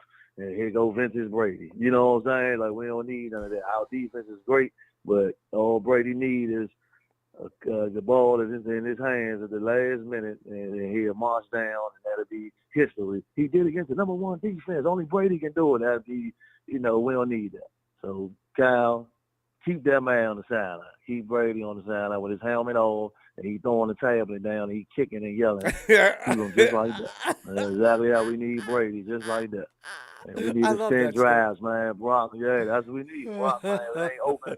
You run and you slide, and you know what I'm saying? Pick that first down up, man. No, I mean, that's the way we can beat him, man. Things cost money, Tom. That's how we need him. He was doing that money against the Saints. He was doing that against the Saints. Throwing the tab, he doesn't get frustrated. And that's what we had to do. That's the success of winning, man. So I think we can win this game. I don't pick no score. I just want, just a W. But as it's gonna be tough, man. Like I said, you got to keep it on the refs' hands too. So we just got to score, because it ain't Brock was playing against Brady. He playing against Bucks defense. So Cal got to just scheme up some little trickery. Against 49ers defense. I like the chance. Yeah, he's playing against the best defense. So, and we just got to go out there and continue to showcase it. I mean, Bucks they not putting up points, so don't let this week be the time Brady come out there putting up points. You know what I'm saying? So we all got to communicate and play together, man. So that's all. If that, you could just, we're gonna, okay, we got it. Bam, W, I'm going to put you down for, and I'll see you W, Sunday. man, W. Fish sandwiches. And see you Sunday, Mom. Hey, hopefully it'll be like that. But, and stout malt liquor, and we'll be a happy evening. There you go. Love you, Ronbo, man. Love you, faithful, man. Everybody, stay safe, stay blessed. See you Sunday, Ronbo. Looking forward to it. Night, Frank. Oh, God.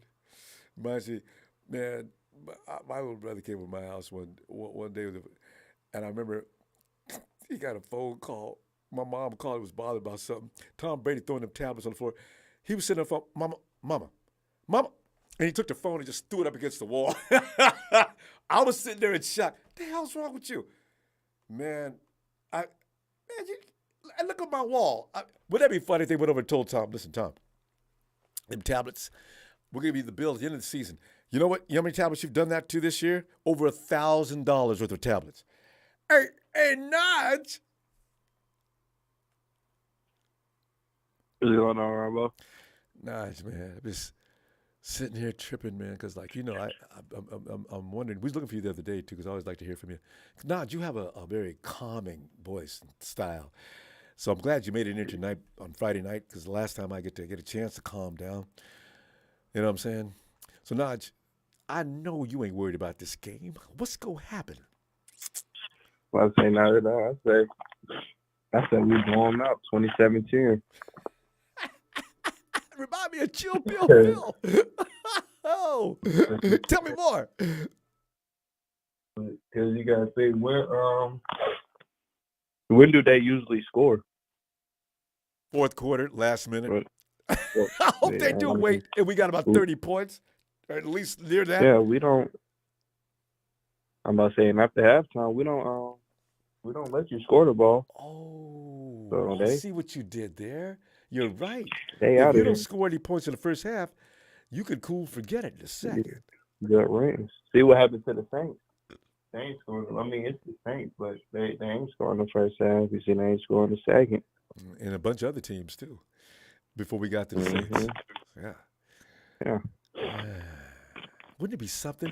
The 49ers shut out Brady and company, and Brock Purdy puts up about 24 points. Brady will have to hide in his own house, Nudge, for at least the rest of the season.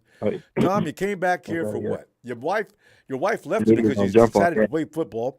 You came back and you got Bruce Arians fired. You're 6-7, and you lost to a first-time. You lost to Mr. Irrelevant, Tom. Yeah. You know that's gonna boost Brock. That's gonna boost Brock's stock up a little bit. A lot. He did not fold under pressure. That's gonna build his confidence. He's good though. He almost great. If you ask me, people downplaying him because he was the last pick. But I know, right? And he's little. I was watching the Browns game, and I was like, he don't even got this much. What's his name? Deshaun Watkins. I said he don't even got that much chemistry with his team. The Deshaun struggling over Cleveland, something terrible. Yeah, he ain't had no chemistry. You don't know those people. You know what? I'm looking. As a matter of fact, about that team. What's that? What's his name? Jacoby. Look, they'll let him. Cleveland has got one more game like that. And Jacoby Brissett comes back as a starter. Most definitely. When Brock came in. I don't know. I don't think he passed the ball to Debo or Ayuk all practice because he practiced with the third strings, don't he? Every day, he got 3 and 4 snaps a day. That's it. Yeah. So with the starters. Yeah. No starters. That's why you saw that shot he gave to Croft, and you see how smooth that was. That was his tight end. Yeah. Yeah. And he was catching Debo and Kittle through the middle, zipping.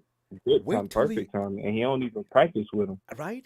And he came off the third string. Yes. Yeah. That's what I'm thinking. Come on now. Like, off the bench, like, no preparation to start at all. Just, hey, yo, it didn't look sloppy. He ain't look sloppy. He ain't, like, come on now. People downplaying it, but that shot if he looked sloppy, then we'll be like, I know, right? Worry. He ain't look sloppy. He looked good. He didn't look like Cal had an easy game plan for him. He looked like he took that game and he helped us win by the throws he was making. So I got all my confidence in Brock.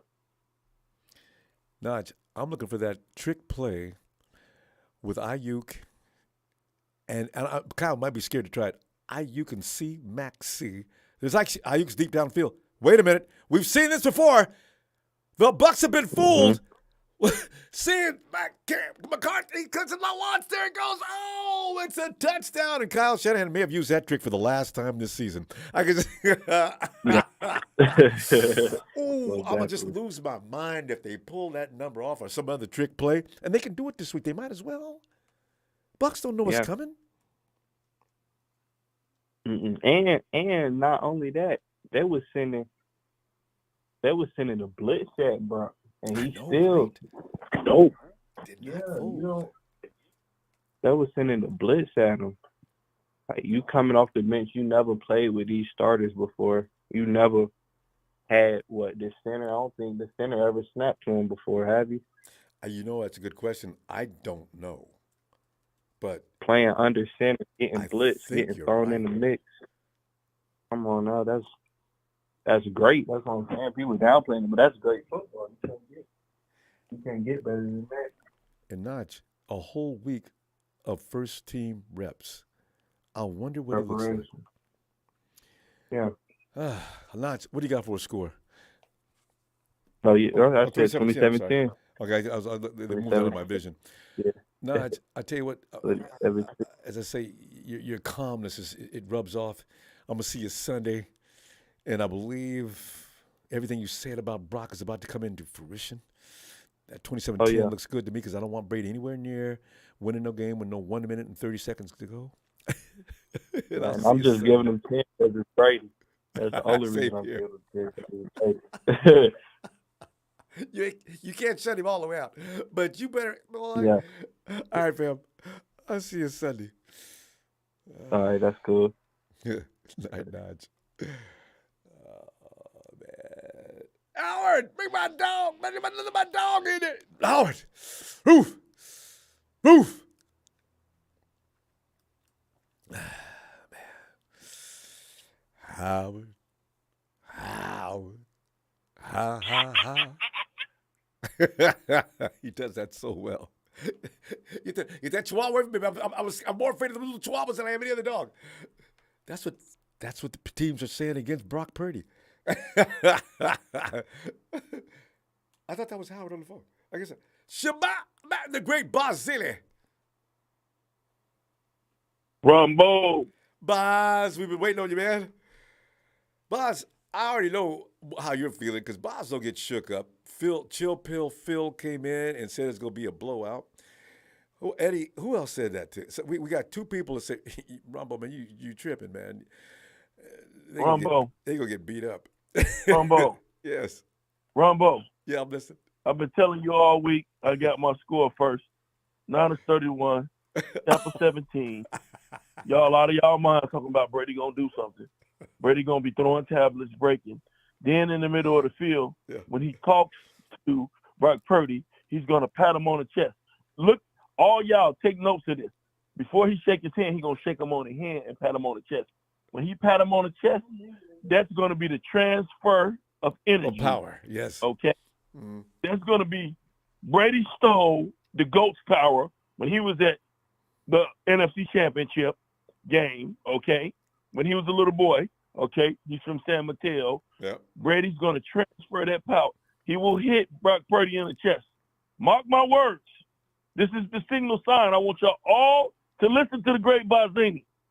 Hear me out. I foresee this. This is another Bazzini prophecy. He will pat him on the chest and he will tell him, don't stop, kid.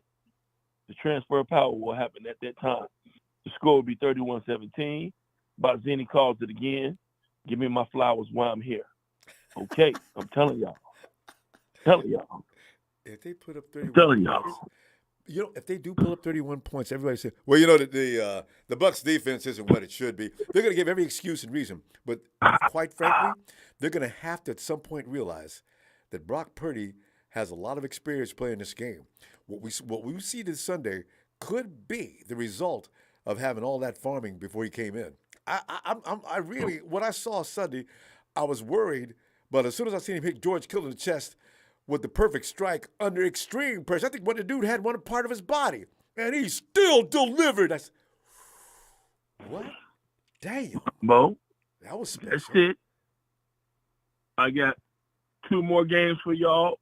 Okay. Jets, Bills, take the under. Okay? And as always, Barzini got your upset of the week. Giants over the Eagles. I call it. Oh! Because the do this. Eagles been flirting with a beatdown for 2 or 3 weeks. Well, they got one for Now the Commanders, call it. didn't they? I do this. Y'all going to be like Barzini told me. He gave me an accurate score. There you go. He gave me the under on the Jets and Bills. Took the under, and he gave me Eagles. That's a 3-game parlay. Afterwards, after this hit this Sunday, then y'all need to just start going into my DMs like Ronbo said and sending donations and requests my way because he don't call me the great Barzini for nothing. I love all your picks already. That's a parlay that I can just book it to. Oh, yeah. Yeah.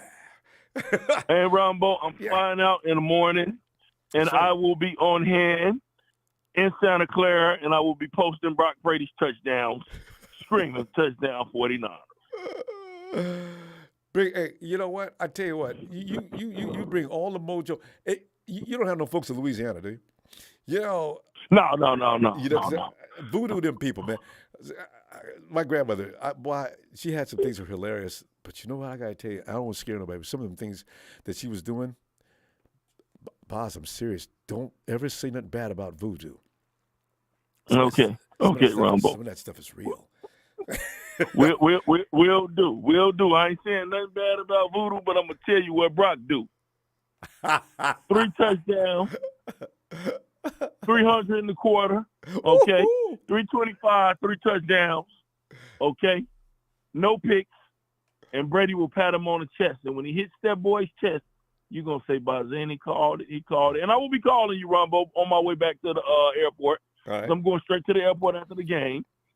Okay, and then I want you to bring me on early when it's 31-17, and you just tell everybody the great Barzini has spoken the game. All right, I love it.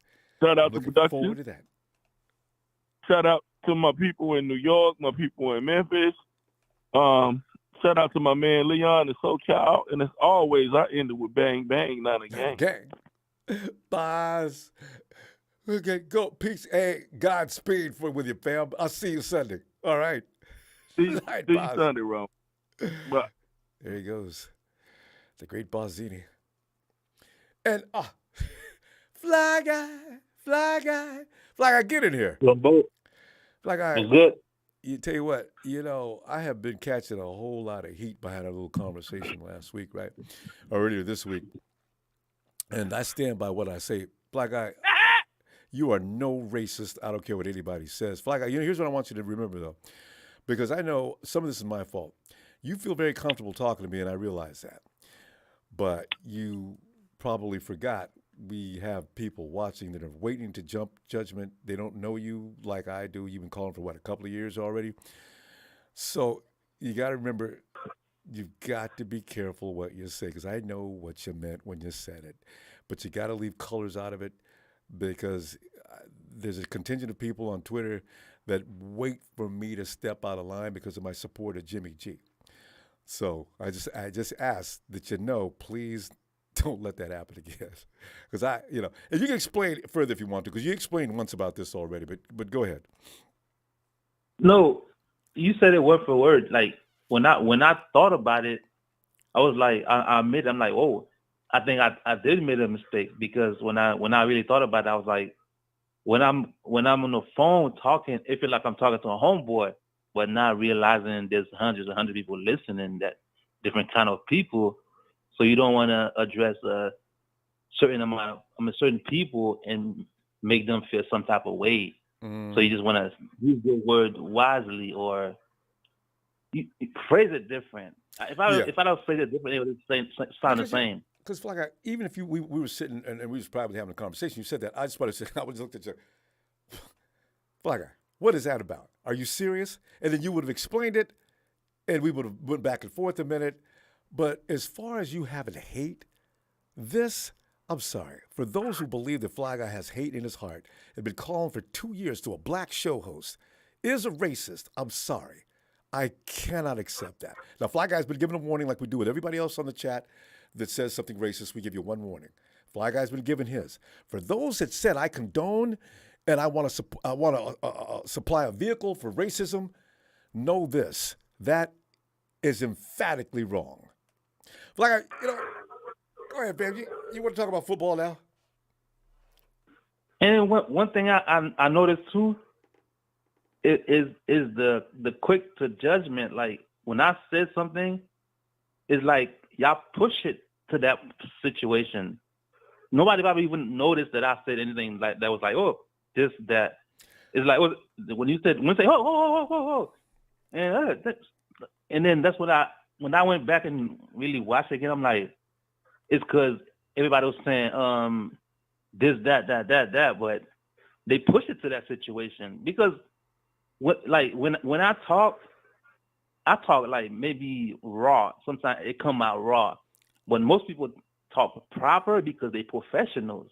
So I might talk raw like I'm talking to a friend, but if something slip out, that don't mean, or come on, man. Like that's why I'm saying, why would a black man be racist? A black man that when he go to the store, the people are watching him just like everybody else. So I'm gonna turn around and be like, I hate my own people. Right. Come on.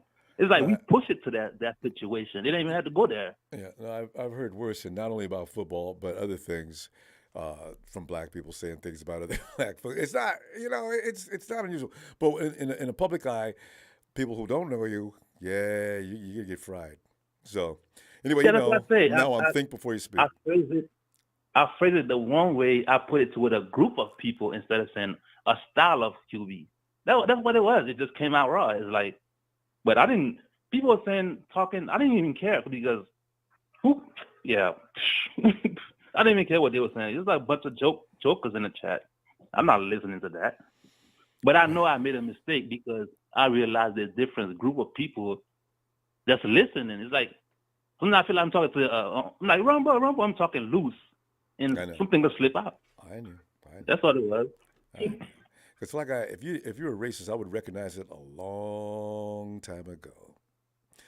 Anyway, but let me ask you a question. Since we on it, let me ask you a question. Can a black man be racist? Yeah.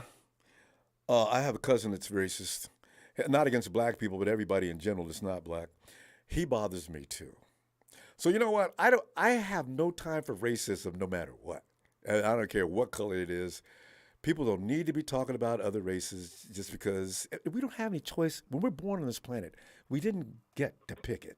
So this is what I'm saying. Stop. So, Before we're going to run out of time. Let's talk a little bit of football before you go. You got a minute and 30 seconds. Who's going to win this game? What do you think?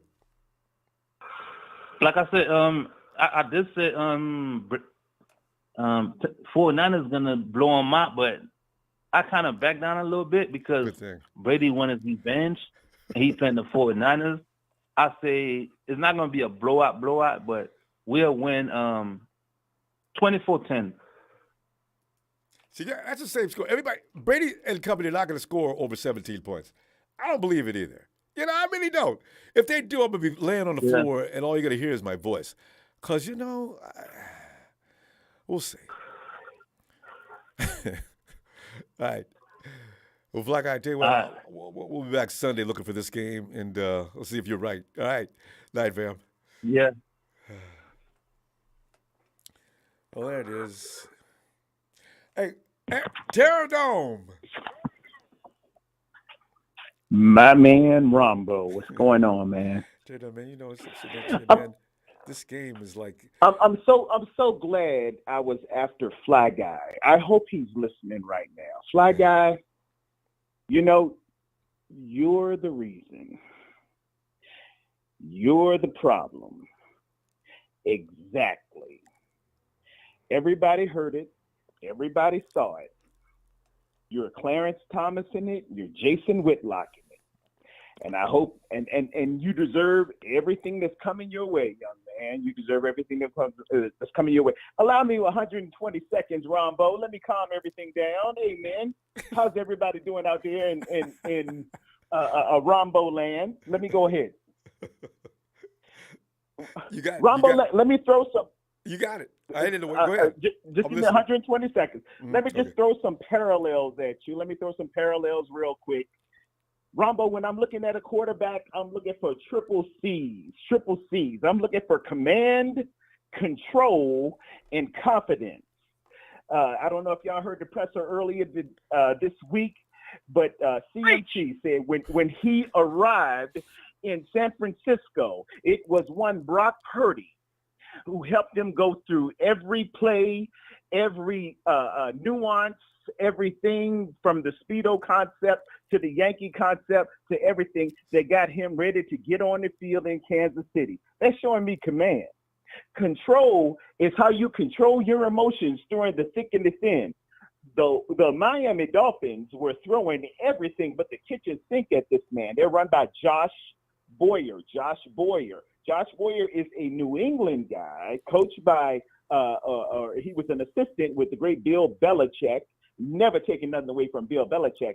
And they have a system of really confusing rookies and getting after them with different coverages and different blitzes and coming from different ways.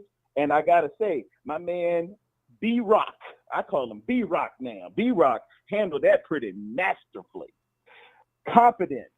Hey, 49er fans, faithful, whether you one of the two, you got to give a kid a little room, a little wiggle room to gain his confidence. He needs reps. He needs to get out there. He needs to see the fiery darts. It has to happen sometimes. It's all good. He's going to make a couple of mistakes here and there, but I really like how Brock Purdy went to Brandon Ayuk after the game and said, hey, man, I missed you on a couple of those. I know. I'm sorry about that, and I'm going to feed you for the rest of this time. Pack that away for later.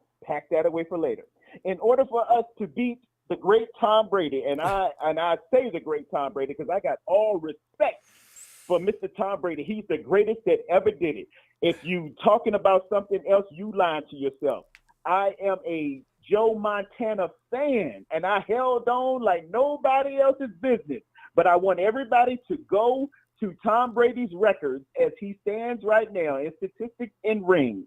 And you can take Joe Montana's entire career and double it, and he would still be 1,790 yards short of what Tom Brady did. He would still be about 123 wins short of Tom Brady, and he wouldn't have but one more ring. Hey, you got to admit, I got Jordan on my wall, I got Jerry Rice on my wall, and I got Kobe on my wall. Tom Brady is that dude. No baseball player? Here's some. No, I ain't got no baseball players. I'm a football, basketball guy. But here's some pain medicine. This can be done. This will be done. As I was listening to everybody else, I was listening to the great Busta Rhymes. He has a song, "Put Your Hands Where My Eyes Can See." And it will rock any party that any of y'all DJs have. If you play that Busta Rhymes, "Put Your Hands Where My Eyes Can See," it will rock the party. This is what our defensive line has to do today. I want to see a Drake Jackson. I don't want to see you backflipping after the game. I want to see your hands up in the air to cancel out that short pass that Tom Brady's going to do. I want to see Charles Omenihu. I want to see your hands in the air where I can see. I want to see at least 3 batted balls to open up everything for Eric Armstead and Nick Bosa to get closer to this sack record. Let me move back to Brock Purdy. In 1999, I'm going to give y'all a little history lesson. In 1999, a number 10 went down in St. Louis, and Dick Vermeil got on there and said, we will rally behind this kid out of Iowa. And we're going to go on and do great things. We're going to get behind this young man out of Iowa. Fans, faithful, and everybody within the sound of my voice, we have a young man from Iowa who wears number 13. A number 10 went down, and we have a Super Bowl team, and I know you love him, and I know he was doing great. I got to admit, hey, Jimmy G was coming along, man. Jimmy G was showing me some good stuff, but we got a barnstormer from Iowa that we have to support, and we can get this done. This man's got a lot of moxie. He shows me a little bit of, I don't know if y'all noticed, it's a little bit of Tony Romo in this kid.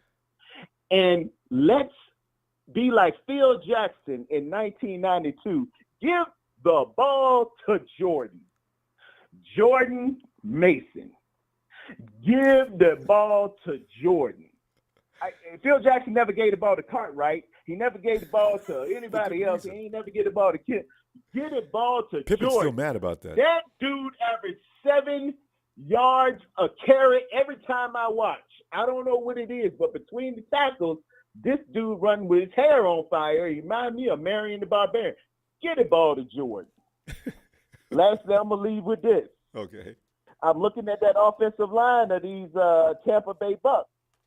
Hey, PFF is ranking that left tackle, Mr. Smith, at 53.8.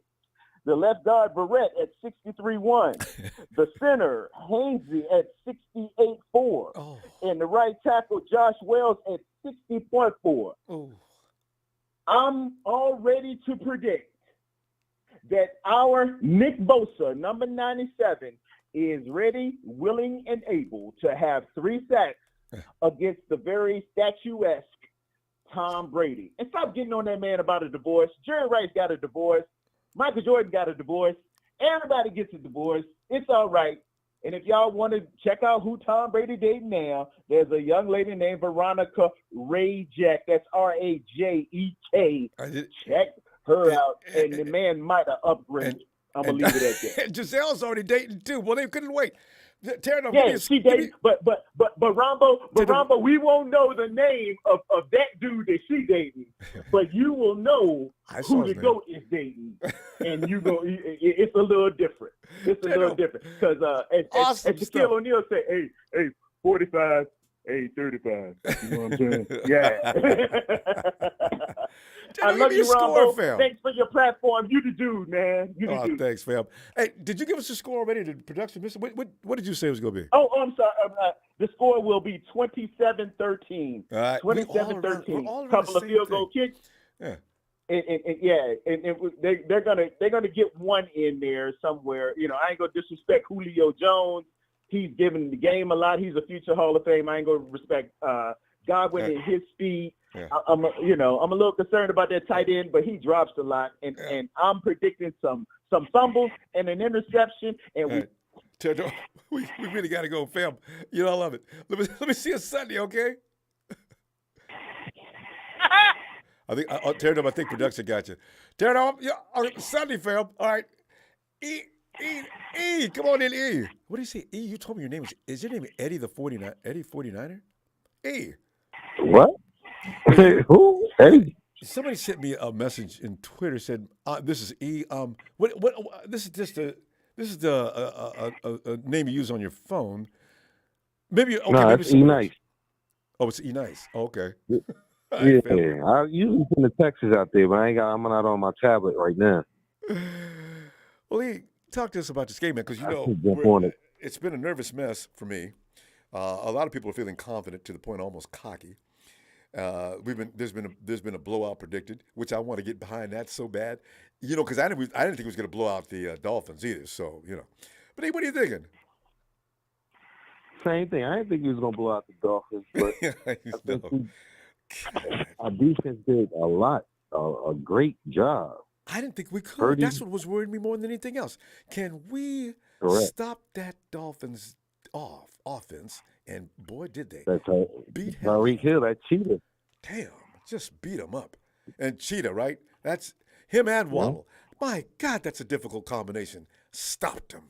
But yes. But what it was the defensive line kept getting to him where he could. Some of them plays, I've seen 2 or 3 plays where he got open. Well, they got open. I ain't gonna say he. They got open, but he was sacked or pressured where he couldn't get the ball to him. Or make a throw he didn't want to make. Exactly. And then he made some bad throws too. Yeah, he did. Nerves. 49ers defense had him shook up. Yeah. And that's what we're going to do to Brady, I think, a little bit, where I don't honestly, I think, I don't want to see that Mr. Irrelevant 7-string quarterback game yet. But, everybody know that game is coming. But I just want him to learn as he's going. You know what I mean? Like, everybody like, oh, is he better than Lance and all that stuff like that? Yeah. Brock Purdy is a good backup as we see. Yeah, because And he's not done enough to be designated one way or the other. He's been impressive, but ranking him, we probably got to wait on that anyway. Though you're right, I agree. I mean, chill. I keep telling everybody, just CHIL. Chill. That's me up there, Ronbo. I'm on a chat right now. And you go by the name of Chill? Nah, E Nice. Right there. E Nice. E Nice. All right. All right. Yeah, 022. I'll be in here chatting with you sometimes, as soon as I can't get on. All right. And, because you just gave us 27-10, right? Was that you? I think the same thing. That's the same thing as what old boy said before. Oh, no, me, I'm sorry. That was the last score. What do you got? I see you now. I think 27-10 is about to be right. Same you thing. Do you like 27-10? 27-10. We're all around 24-27. Yeah. Nobody's going. Well, I think Shabazz is looking for a huge beatdown. He's got 49 scoring 30 points. I love that score. In the fourth quarter, we get one of them interceptions in the red zone, stuff like that. I want to see what Brock Purdy does, because Tampa Bay defense linebackers ain't that bad. No, I know. Like, their defense don't play bad as their offense. Brady has to throw too much because they can't run, which is messing them up. But if our defense stays on the field a long time without getting them sacks, we're going to be in trouble. See, where is Fournette? Somebody said Fournette. I seen in the chat where somebody said Fournette is not going to be playing. I didn't see his name on any list. Somebody said me either, but somebody did on the chat said he's out for the season. Season ending? On that when he did a run where he went short for that first down or something. And something got hurt. They didn't get the first down after that. He got hurt. It helped him. Yeah, he got hurt. He ran a whole 9 yards and went out right before the 10. Oh, ACL, MCL, my leg, my knee, my ankle, my leg, my knee, and my ankle. And then they didn't get the first down, so it was even worse. Oh, shit. Really. You know what? We think we have bad luck all the time. Every year with the injuries. You know what? I started to think there's a couple other teams in the NFL. All teams. Some teams seem to get away every year. Even the Rams didn't escape. And the Rams have been great at keeping most of their guys on the field for the last 3 or 4 years, right? They didn't make it this year. God, they just lost every damn body. I like Baker. I'm glad you meant Baker. I don't want him to be bad, I guess, but I like the little. I like drama. I like a movie or whatever. That movie do sound decent. Baker Mayfield. You know what I mean? Yeah, Baker Mayfield. Well, the Rams like him. In fact, he's going to be starting the rest of the season. The other guy's not going to make it, so it'd be funny if he came back and started. I wonder if they're going to re-sign him for next year, though. Seattle going to fall down. I think Geno going to take a couple of lumps. Oh. They ain't going to be looking that great. I have no idea. If Tampa Bay do this, Tampa Bay getting in the playoffs. If Tampa Bay lose, they gone. And actually, Hawks fans need to hope that the 49ers lose, because they'll be mad as hell Thursday. I think we're going to beat the Hawks, because I think, I think the Hawks is one of, but I don't know about Tampa Bay yet. I don't either. I'm hoping. I'm not scared of the Hawks, but, like you said, no matter where Tom Brady is, there is reason for concern. We'll see. All right. Yeah. Nice. Tell you what I'm going to do, fam. I've seen that name up there before. I didn't know you spelled it that way. Nice. Let me see you Sunday, though, fam. Let's see what we got here. All right? No doubt. I'll definitely be chatting with you on the live. All right. On Sunday. Looking forward to it. All right, fam. No doubt. Great night. Appreciate you. Good job. Thanks production. Like, sign, subscribe. Let's go. Thanks. Nice. Have a great night, fam. You too, sir. And All-Star Luna, Jordan Mason's 4-month-old niece, passed away. He has her name written on his arms and gloves. He's playing hard for her. I always hate to hear that bad news. Thanks for that contribution, though, fam. And thanks for the heads up on that, too. And man, hey, let's check back on Howard. Howard!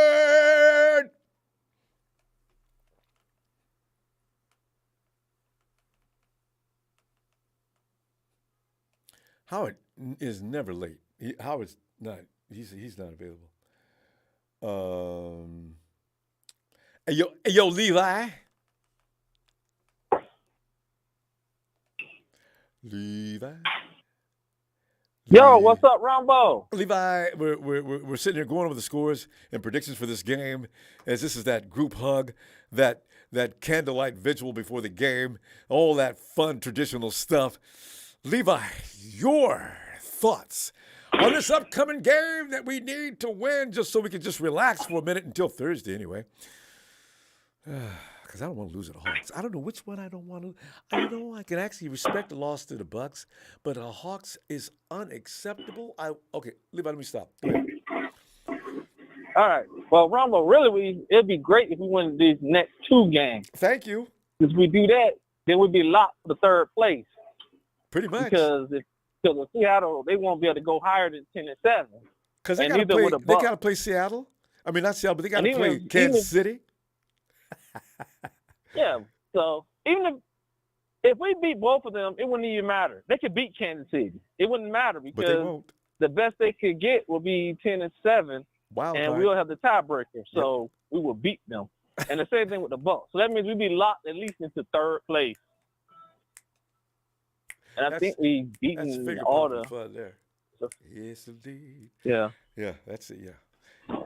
You know what's so bad about that? Though we sit back and relax. So I think if they beat the Hawks, all right, guys, it's pretty much it's a wrap. Let's go ahead and relax. Yeah, but there'll only be one more game that you won't be able to relax on. Yeah, got to beat the Cardinals. You know what the game is, right? Yeah. No, it's not the Cardinals. We do play. We got to play them 2 times. The Raiders. No, 1 time. That's right. Oh yeah. No. Oh, Raiders. That's the only one, and that's just because you know Raiders fan, and they're gonna clown you if they win. So that'll be the only game that you really have to worry about. All the other games won't really matter if we win or lose. You're right. Can't answer my phone if the Raiders win for at least 3-4 weeks, and whoa. All right. So basically, we need to win these next 2 games. Then we make it like limit snaps of Bosa, who seem to be like more banged up. He didn't look like it. I don't say sit him for no game because I don't want to upset Bosa because I know he's trying to push him for that Defensive Player of the Year. Yep. And if which they say that what's his name's a shoe in already. Why does what's his name Mika Park? Why is he just a shoe? Micah Parkins. Why is he just a shoe in already? He's a Cowboy, so he's like right. He's I America's keep forgetting about that. Yeah. He's played for America's team. He's a big name. He's basically their best player. So, it's basically that. If Nick gets 20 sacks, I'm sorry. So, it's a close race between him and Bosa, and there might be another guy. So, Bosa can't really afford to miss any games because you don't want him to catch up on you. Mm-hmm. He missed 1, didn't he? You already see that they be putting his health at risk at times just so he can maybe get a couple more good plays in. Well. So, that's why I say limited snap. Put him on obvious passing downs, keep passing downs, and then, have him like as a rotational piece, but put him on plays where he can, feast and, get his numbers. Because you definitely want him to be happy. Because he needs at least a sack. Because he might not like. Get a sack a game. Is he got 15? Man. Yeah, you got 2 sacks, Bosa. Can we fix it now? Yeah. We already got our playoff spot. Yeah. Also, I think Kyle Shanahan will be able to really get in his bag and just play around. Okay, the playoffs are a lot. We got at least a 3rd seed. I don't know if we can catch up to Minnesota. Maybe if they start losing. Oh, I forgot about the Vikings. Yeah. I don't think we're going to catch up to the number 1 seed. That NFC East will need a major collapse. Dallas is, like Terradome points out, the Cowboys are number 2. That means if they don't win the division, they got to drop back. That would just make my day. I ain't got no love for the Eagles, but that would be funny. They've been owning that division forever because that division is weak. And all of a sudden, the division got a little strong, and that's all it took. Yeah, but let's talk about the Bucs. There's a lot of things at stake. I know I'm kind of concerned, but that's because I feel like Brady really wants to win this game. He does. To the Niners. They didn't get him. He does not want to be embarrassed by that rookie. Extra motivated. Yeah. And I have to disagree. I might even bet against the great Balzini at least in the role of him saying that Tom Brady is going to shake his hand and transfer his GOAT energy when he still probably wants that small chance to come to the Niners. How you going to come to the Niners next year? And they got no And there's GOAT. a small possibility if he gave all his GOAT energy to the Brock Purdy and he becomes the guy. Because I know Brady's secretly hoping, I hope the 49ers lose the Super Bowl again. Because then Kyle might be desperate enough to sign me. And he know I'm going to go for cheap. He might even take the veterans minimum so you can sign most of the guys back so that, you can run it back.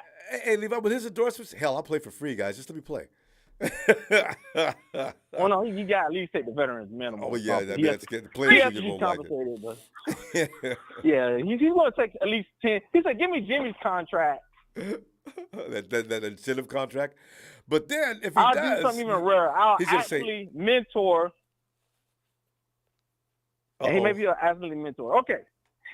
And my score is, I'm going to say we win 27-13.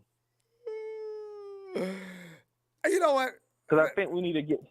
It's really, we don't have to worry about how many points the Bucs are going to score. We need to worry about how the 49ers, how many points they can score. If whatever number you can get over 13, you put yourself in good position to be right. I agree. Let's get 9 or more points and going into the final drive of the fourth quarter, and everything will be good. And just don't have Brady standing there. Get 9. All he needs is one touchdown with a minute and 30 to go. So all you got to do is listen to his teammates. Brock Purdy said all his teammates were coming up to him, said, don't worry about it. We got you back. Defense said, we got you. So I'm not going to blame Brock Purdy. I don't care if he played bad. It's going to be on the team, everybody. So they all took responsibility for this game. And they said, Brock Purdy, as they should just depend on offensive people. Depend on us. It ain't about you. Yeah. We taking onus on this game. And all you got to do is go in there and give us the ball. And don't ever drop that attitude. Levi, we got to go, fam. I'll look for you Sunday and see if you're right. You'll see me on Monday. I don't come on Sundays. That's right, huh? I got to work and sleep. Well, get you some rest, okay? Because when you wake up, you're going to be delighted and find out that we won. All right. Have a good one, Ronbo. You too, Levi. And let's move quickly to Stephen in Rome. Stephen. What's up, Ronbo? Stephen, man, we're just, we do on Friday. We're anticipating, and we start. Some of us we start lying and making up things, and hoping for lofty expectations, things like that. But Stephen, this team has given us the license to do that, and we do. Stephen, what do you think? Ronbo, I mean, consider me a skeptic. I'll be real with you. Yeah. The last time Tom Brady squared off with the 49ers was, I think, on Christmas Eve. Mm-hmm. Against Colin Kaepernick's first season debut after, I think, Alex Smith got injured. Mm-hmm. So, I don't know. I could be crazy when I say this, but we might see a repeat of that, except with the Buccaneers instead. So Tom Brady might be in for a rude awakening again against the 49ers. Wait, we played them. When Jimmy T, was it Jimmy T or Chip Kelly? We played one game in a rainy day against one of those coaches. I don't believe so. And Tom won that game. But you know what? Tom struggled to win that game, but he did win it. But I forget which game it was. I think so, yeah. I just remember when he got his ass with the candlestick on Christmas Eve. Yeah. I remember it being a Christmas Eve game. Yeah. And I felt so good to watch Tom Brady and the New England Patriots with Bill Belichick. Yeah. Struggle. It was nice to watch. Yeah, I know. Because they were touted as this phenomenal football team, and here comes, the 49ers with a brand new QB and a whole reworked offense. Yeah. And a brand new coach, I think, Jim Harbaugh. Yeah. And actually, Belichick and Brady were the shiznit at that time. But they got owned. Yeah. You know what's funny about, you mentioned that, Stephen, there's a parallel between that because Belichick didn't know what to do with Colin Kaepernick, right? And now this is a situation again where Brock, we don't know how good he is or bad, but we do know that he walks out there with a lot of confidence, and we may see something and there's going to be some surprises from him, I have a feeling, that we don't expect, because that shot that he threw to George Kittle shocked me. I was already grieving over Jimmy leaving, but when he hit George in the chest with that ball, under all that pressure, I woke up. I said, okay, was that an accident? Does he do that all the time? Who is this guy? So I start going through all these questions, and maybe he has got more surprises. I don't know. So we'll see. It could be another. I'm second excited, to be coming. honest. Well, I'm excited because, we finally, don't get me wrong, we have a QB who has been in, playing football for damn near all his, entire college career. Yeah. No shit on Trey. Really. I think Trey's a phenomenal QB, but him missing that one season for COVID, along with this setback as well, and the setback of last year of him not playing, really probably slowed his progress. Yeah, Trey's upside is God knows where that is. But Brock's experience, you're right. It's ahead. It's definitely ahead. Yeah, it's definitely a chip above the rest. Really, him getting all just being by Jimmy's wing and just kind of, focusing on how to, maintain the offense. Not only that, but look at Jordan Mason. Jordan Mason runs with a purpose. I like him. Oh man, Jordan Mason. If he doesn't fumble, it's going to be an interesting competition in the running back room. Elijah Mitchell, Stephen, I hate to say it, but I got a feeling poor Elijah, this is what's going to be his life. He's going to be out there for a while, and hopefully when he does get hurt, he doesn't get hurt seriously. But he's always going to find a way to get hurt. Him and Jimmy, well, they're just alike. Jimmy, George, Elijah, actually McCaffrey too. We got a lot of guys like that. You know what, Ronbo? I really see Elijah Mitchell as the Raheem Mostert of the group. Phenomenal running back, absolutely unstoppable. Really good. My God, if he get hurt in a little.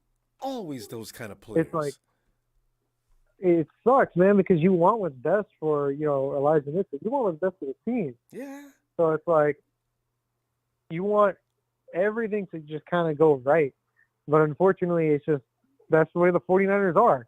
We have amazing talent, explosive offensive talent, but can just somehow, some way, not maintain healthy. That's our life story. Ever since the Harbaugh era ended, that's just a consistent story. The 49ers got injured again. Steven, even remember that last year? We went 8-8. Same thing. I counted the game. I said, you know what, guys? We should have been 11. Was it? No, 12. 11-4. Yeah, I had us winning over double digits. We won 10. Right. We won 9-7, 10. I said, you know what? This is how many games did we lose by stupid margins and a couple of injuries? There was no we lost Willis that year, right? I said, you know, if Willis played, we wouldn't have lost those games. Willis was crazy. And you know what the crazy part is too, Ronbo, is that we really broke even last season. We straight broke even if you really think about it. Yeah. And then we go into the playoffs and lose in the NFC Championship because we had nobody. We had physically nobody. Jimmy G was completely battered. Trent Williams was nursing dragging his leg up and down the line of scrimmage. Yeah, that's the only reason why the Rams won. That's the only way they could win. And Ronbo, not to mention, we also had to play week 1 of the playoffs, week 2, week 3, literally after consistent injury, traveling everywhere. So it's we came in like a beaten dog, but you know what? We threw it down. We gave it the best shot we did. And if we lost the NFC Championship, so what? Because you know what? Rams have the worst record in NFL history for a Super Bowl hangover. Steven, give me your score. They are good. I'm serious. I know. I already looked it up. I'm not giving you a score. Tweeted Rudy, let him know. I can't give you a score. Every time I give you a score, we lose. I'm not giving you a score. I'm just going to say we win. We're just going to win. Okay, put Steven down for the W. That's all you need. It's the option. All right. Steven, you and Rome have a great night. I'll look forward to talking to you Sunday so we can talk about this W. All right. I'll see you Sunday, Ronbo. Take care. Looking forward. Night, fam. And Brian. Brian. Once again, as I've always been repping the most dangerous team in the NFL, the law says, know your role and shut your mouth. What's the word, Ronbo? It's most of us, Brian, cannot get away from the fact that Brady and company, they scored 3 points for 3 quarters against a very solid, you know about the Saints defense. The Saints defense is tough. but I still think the 49ers defense can equal the Saints.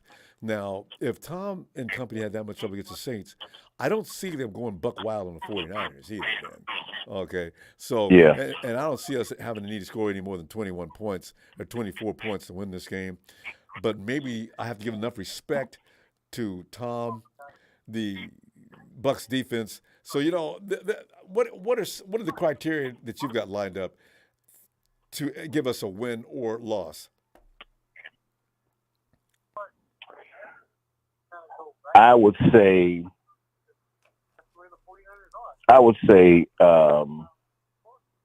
for us to win this game, we just got to execute. Oh, that's always Offensively, the case. execute. Offense, like I said, Purdy, that's his name. That's the quarterback's name, Purdy. They call him BP. All right, BP needs to just get the ball to the dogs and don't turn it over. Yeah. Period. That's all he needs. That's Don't give all Brady he half needs the to field do. to work with. Exactly. Right. Yeah, exactly. And defense, hey, unleash hell. That's all they got to do. And they will. Just keep on doing it. Oh, they're gonna be inspired. Hey, to play against Ronbo, Tom. what's up with Nick Bosa? Is he hamstring? I think that same hamstring. I think is still bothering him. Yeah. Yeah, Brian, you ever pulled a hamstring? Yeah. You know what? A hamstring, even if you feel good, as soon as you explode in one way or the other, you'll maybe get away with it for a few times because you think you're okay, and then all of a sudden you feel that little tweak, and you oh God, there it is. Now mentally, you're gonna make it worse, and I got a feeling. Hamstring. You gotta. I mean, you can't play with it. The only way it's gonna get well is rest. Time. Because if you're trained to go 100 miles an hour, you can't do it if you got a bad hamstring. It's not going to let you. It's going to restrict you. So the only way you're going to get rest is rest. You got to stay off of it. And we need him so badly that you have to pick and choose at times, and he might not play Sunday. Can you imagine that? Yeah. But I'm really not sure if we really need him all that bad. Because if Armstead's out there, I got a feeling those other edges can eat. I don't want him. He's a leading sacker now, and I really don't want him. He doesn't want either. him to You're right. relinquish that to He doesn't somebody want to miss else. the game. Yeah. So I don't know, but I think we'll be fine. We just got to, like I say, we just went out. If we went out, everything's gonna take care of itself. Mm-hmm. Even if we just don't, gotta win out. Just win 1 week at a time. Sunday and Thursday, and I think that'll wrap it up. I don't think the Hawks can catch the 49ers if that happens. My father, my father and I got a father, my young brother. They're Cowboy fans. And I don't talk smack to. I don't even talk smack to them. I'm just focused on one. I don't do all my smack talking until the playoffs. That's when I do my smack talking. That's a good time to. I just want to get through the regular season, and I do all my smack talking in the playoffs, especially when we beat them in the playoffs. So, that's when that's where I talk the most. So I save all of it. I don't talk about other teams. I focus on my team. Well, but I just hope we get the Cowboys again, and we can even go to their house, and because I kind of like the Stephen A. Smith working them fans in the stands. Oh man, that was a classic last year when Stephen A. Oh boy, I couldn't stop laughing. Michael Irvin. People get, Michael Irvin need to take some kind of. Michael Irvin need to take some Flintstone chewable and calm your ass down. Sit your tail down. He becomes Reverend Mike. His voice hollering. goes. Yeah, I know, right? Y'all said I'm on my team on this and that. Y'all said they wasn't no good. I was going to win the game. You can't give me no respect. Michael, man, Jesus. Sweating under the armpit of his suit and going on. Like, sit your tail down somewhere, Mike. Come on, man. It ain't all that serious. And Stephen A., they pan the camera when Stephen A. is looking up with that deadpan face, and he just waits till lights get through. Are you through? Yeah. Are you done? Yeah. And Stephen A. always say the same thing. Just wait. He said, just wait. They'll just find wait. a way. There's something going down the house. Just wait. when he do a little remix, he say, "Just wait, just wait." The Texas boy, you know Something's it. bound to happen. he know it. He know it. Well, Ronbo, I want to give you a score while I got time. I want to give you a score. What I think it's going to be. I think it's going to be. I'm gonna say 28. Your one caller, you say, what do they say, 27-13? I'm gonna say 28-10. I'm gonna say 28-10. You say 28 or 2010? 28. 28-10. Yeah. All of us are around the same number. I got 27. You got 28. Yeah. Bozzini's the highest score today. He had 30. So we're going to find out if we get near these numbers. If we get anywhere in between these numbers, we get 26, 25. I can't imagine the 49ers giving the Bucs more points than they've given anybody else. And the Bucs been struggling against average defenses all year. So, No, I mean, and like the caller said, Brady, we ain't got to worry about Brady running out of the pocket. He just, he's the last of a dying breed, a pocket passer. He's the last of the dying breed. Well, don't forget about Matthew Stafford. Right. Well, yeah. There's a breed that died last week. Baker Mayfield.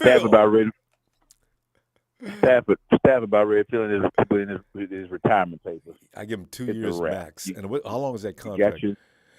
God. And they got no picks and they said they got plenty of picks, but we'll see. Brian, I'm gonna tell you what, I'm gonna see you Sunday then, all right? All right, Ronbo. It's shout out to you, shout out to the faithful, and shout out to Always Production. Thanks, man. And once in, and just like always, the law is out. Appreciate you, fam.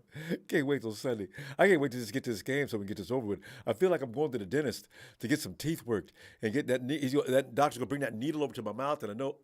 Wait! What? Just wait! I cannot stand that Novocaine in the mouth with that needle, especially because my eyes can see it coming to my face. Ow! I know. How did I get started on that, Brian? I'll see you Sunday. All right, Ronbo. See you Sunday. Bye, man. Yeah. That's why when I make dentist appointment, is he coming in here screaming and yelling? Because if he can't man up, then don't come in here with any necessary work. The Big Show. Well, people said Nick might not handle Baker well because they were college rivals, but now we actually have a quarterback throwing to a tight end whose teams are huge rivals. Iowa State. Iowa, ain't it funny? Is that right? Good catch. Victor, hey, what's up, fam? Thanks for that contribution. And I said, there's all these little parallels that go across, And Victor says, I expect a lot of one-on-one zone blitzing. Hopefully, Brock. Can we get that complete message?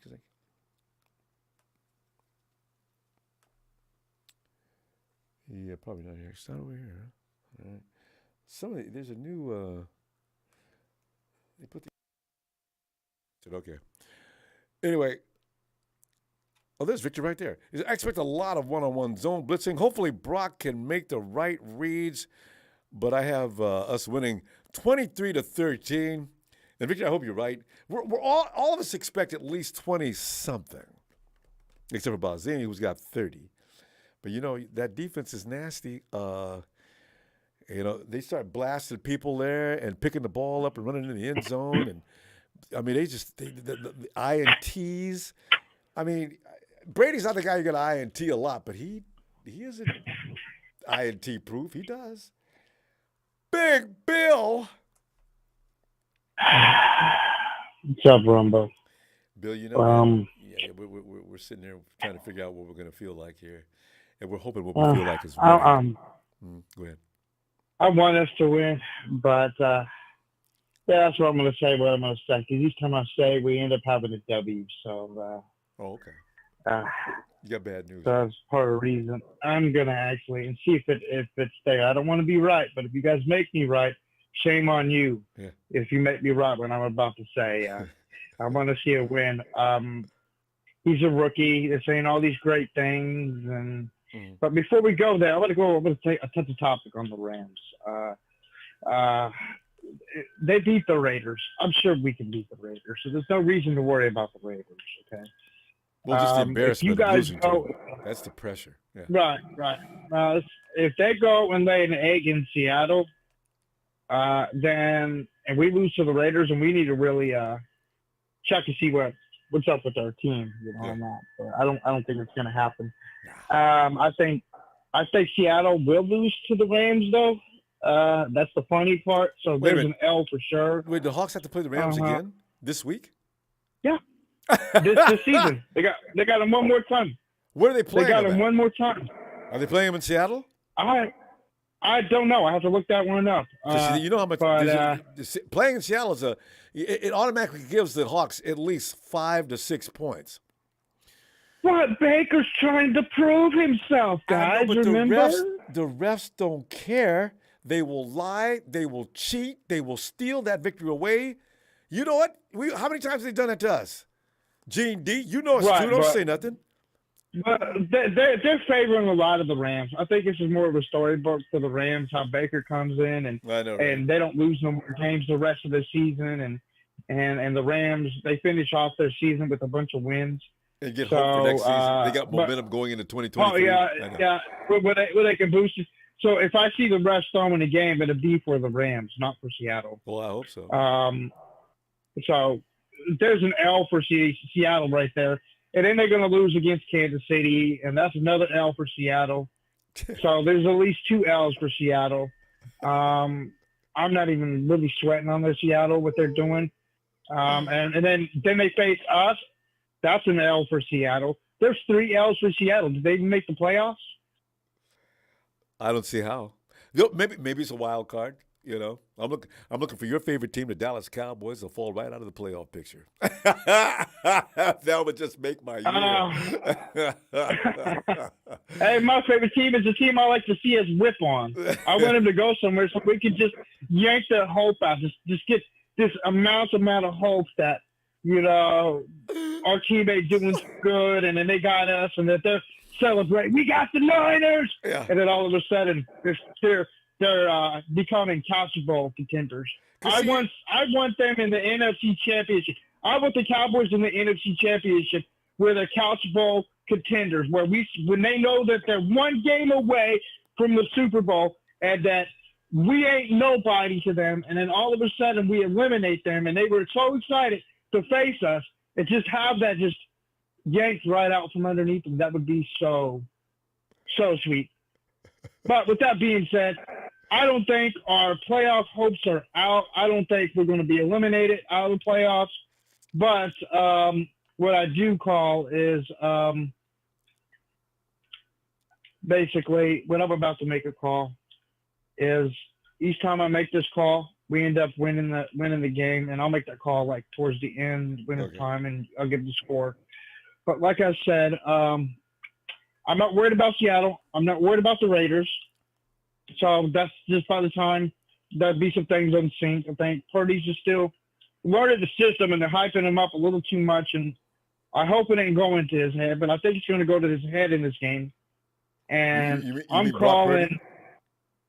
He's going to have to get slapped to reality to catch up the rest of the game. So if we lose this Sunday, I'm not really concerned or upset. I know it's a turnaround, and it's a wake up call to get him to play better. But I don't want us losing to the Bucks. But that is what it is. Bill, we know what, this game, you don't have to score that many points. That 49er defense, right? The Bucks have been having trouble with most teams' defense, and this is the most treacherous one they're going to have to deal with all year long, probably. But I do know something about Tom Brady throughout his career. When you pressure him a lot, he makes a lot of mistakes. Oh, yeah. Oh, he's like any other quarterback. So if they do it, yeah. Right. No, he makes a lot. He fumbles. He throws a lot of interceptions. He lost Super Bowls he should have won, but because they were up in his grill, he wasn't able to do it. And this so defense I'm not loves to really do that. concerned. I mean, Bill, you remember last week playing against Tua? Tua had no INTs coming into that game, and and the 49ers gave him 3, and they just had him raggedy. I felt sorry for him at one point. Bill, but you got a W. If that happens, if they do what they did in Miami, I'm calling it. There's a 2 split. If that happens in Miami, 49ers 40, Buccaneers 3. Wow. If they don't show up and they lay an egg, Tampa Bay 37, 49ers 14. Oh. This is what team do we see Sunday is the question. Team A or Team B, huh? So I'll leave it to that. All right, yeah, Bill. I want us to be the ones that came up with Miami and beat them. And other than that, I'm going to let you hop up off here with the 49ers shout-out. Well, I kind of, played my destiny and show them what the Niners are supposed to be about. All right. Put them in the corner. All right, Niners shout-out. All right, Bill.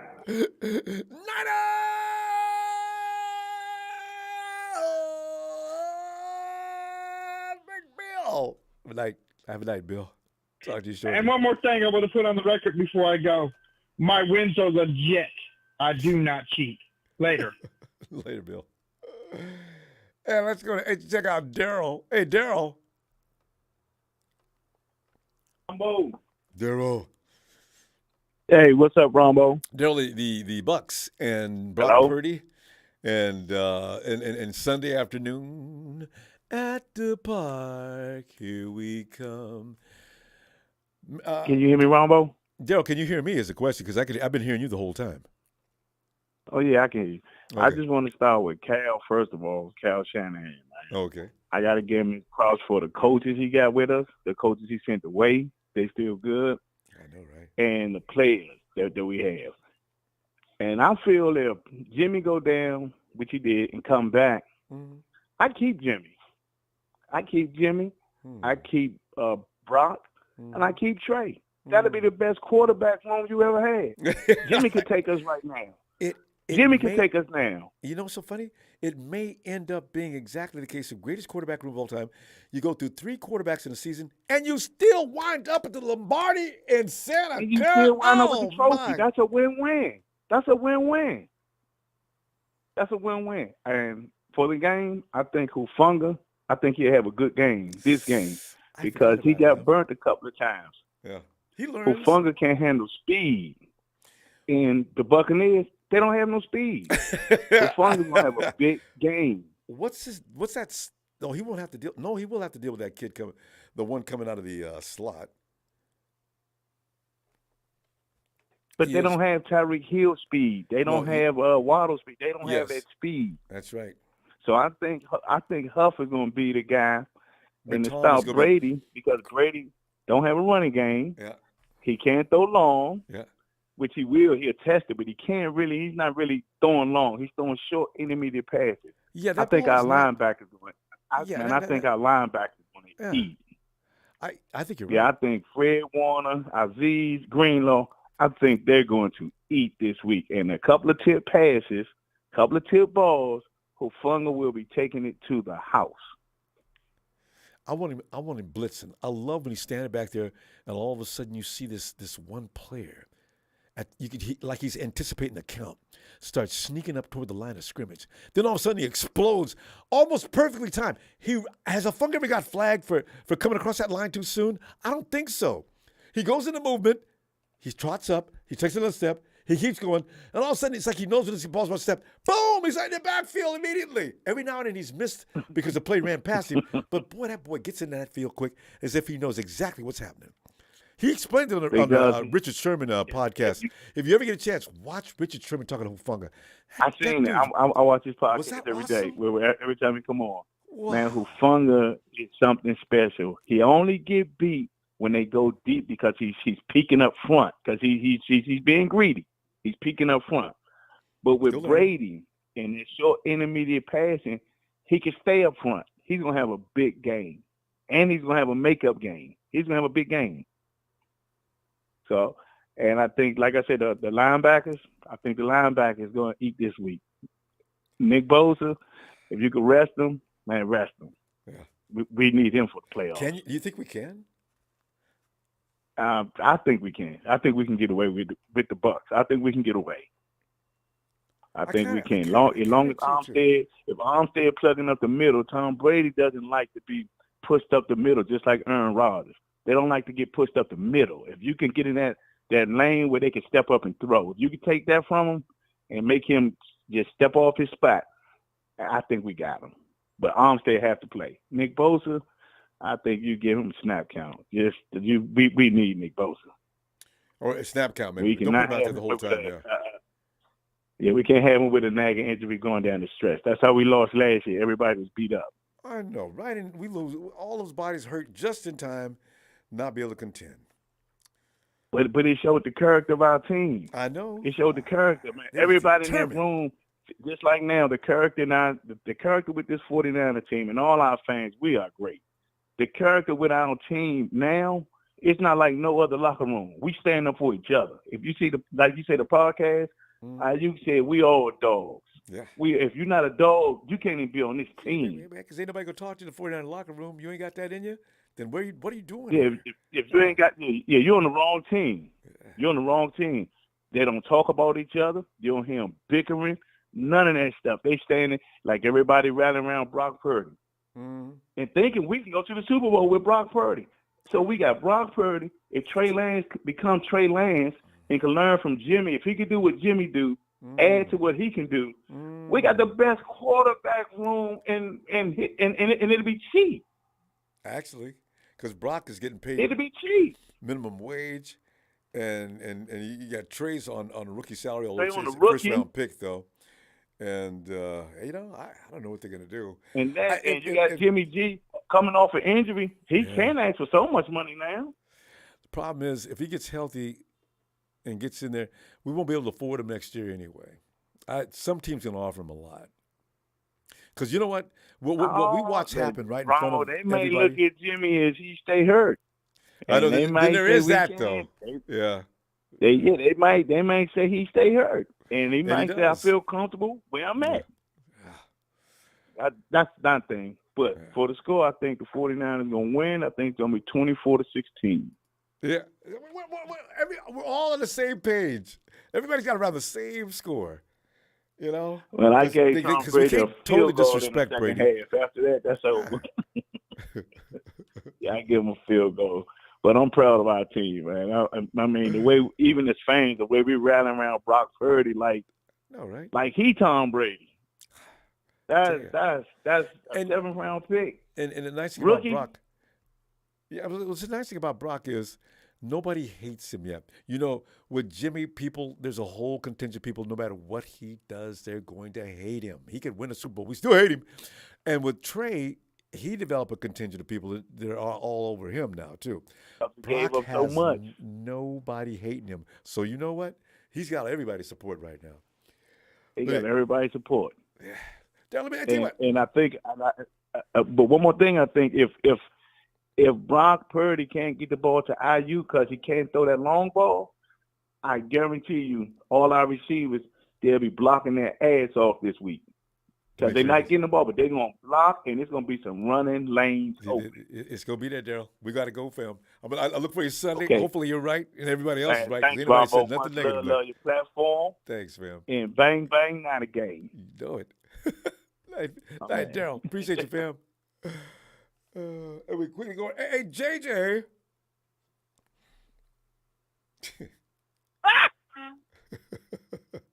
JJ's rolling down the road again. Can't just wait. Hey, JJ.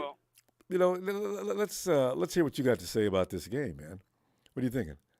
Well, I'd like to thank you for the racist act of allowing me to call in. No. You know, Ronbo. Hey, JJ. This is. I was shocked. Oh my God. We've had 2 or 3, and the entire time I've been doing this, which is approaching 10 years, and now Ronbo sits around there and condones racism. How many times have I thrown people out of here for that? And Twitter's going nuts about accusing me of holding Klan rallies. I said, come on, man, what is wrong with you people? So, you know, what the hell? Woo! That's funny, fine. Ronbo. I'm done talking to them. They can go on. They're carrying on their own now. That's fine. Yeah, guys. I've said, Ronbo, Any supremacists or anything like that, you want to come in, come right on in. God, Jesus. I've said it before, Ronbo. I listen to a lot of debate, and when you fail at a debate, you come up and start making up what is called straw man, which we understand in football terms is moving the goalposts. When you've been constantly right about Jimmy, and they can't take it. I'm sorry, but you got to call it for what it is. Trey is not Jimmy. It is what it is. Jimmy's playing phenomenal. It is what it is. Suck it up. It is what it is. And there's no need to get mad at those who support him. Why do you get mad at people? That's not going to make any difference. It's just a game, Ronbo. Really, at the end of the day, it's what it is. Now, everybody's rallying behind Brock Purdy. Well, I want to ask you, Ronbo. You had a choice, really, between Trey Lance and Purdy to play this Sunday. Who are you picking? I'm taking the fifth. You're racist. JJ. See what I'm saying? No matter who you pick, you're racist. Look at that. This is the loaded question, you know. Either way you answer, it's going to get you into trouble. You know, God, JJ, the offseason is going to be hilarious.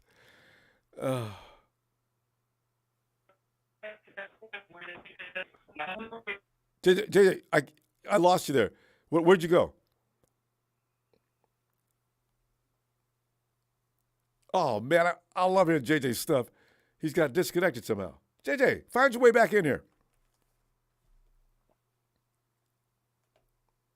Oh, man. He might have hit one of those. Hello? Are you rolling? Did you hit a dead zone? All right. Anyway, continue. Yeah, I'm in bear zone. But it's sad that it has.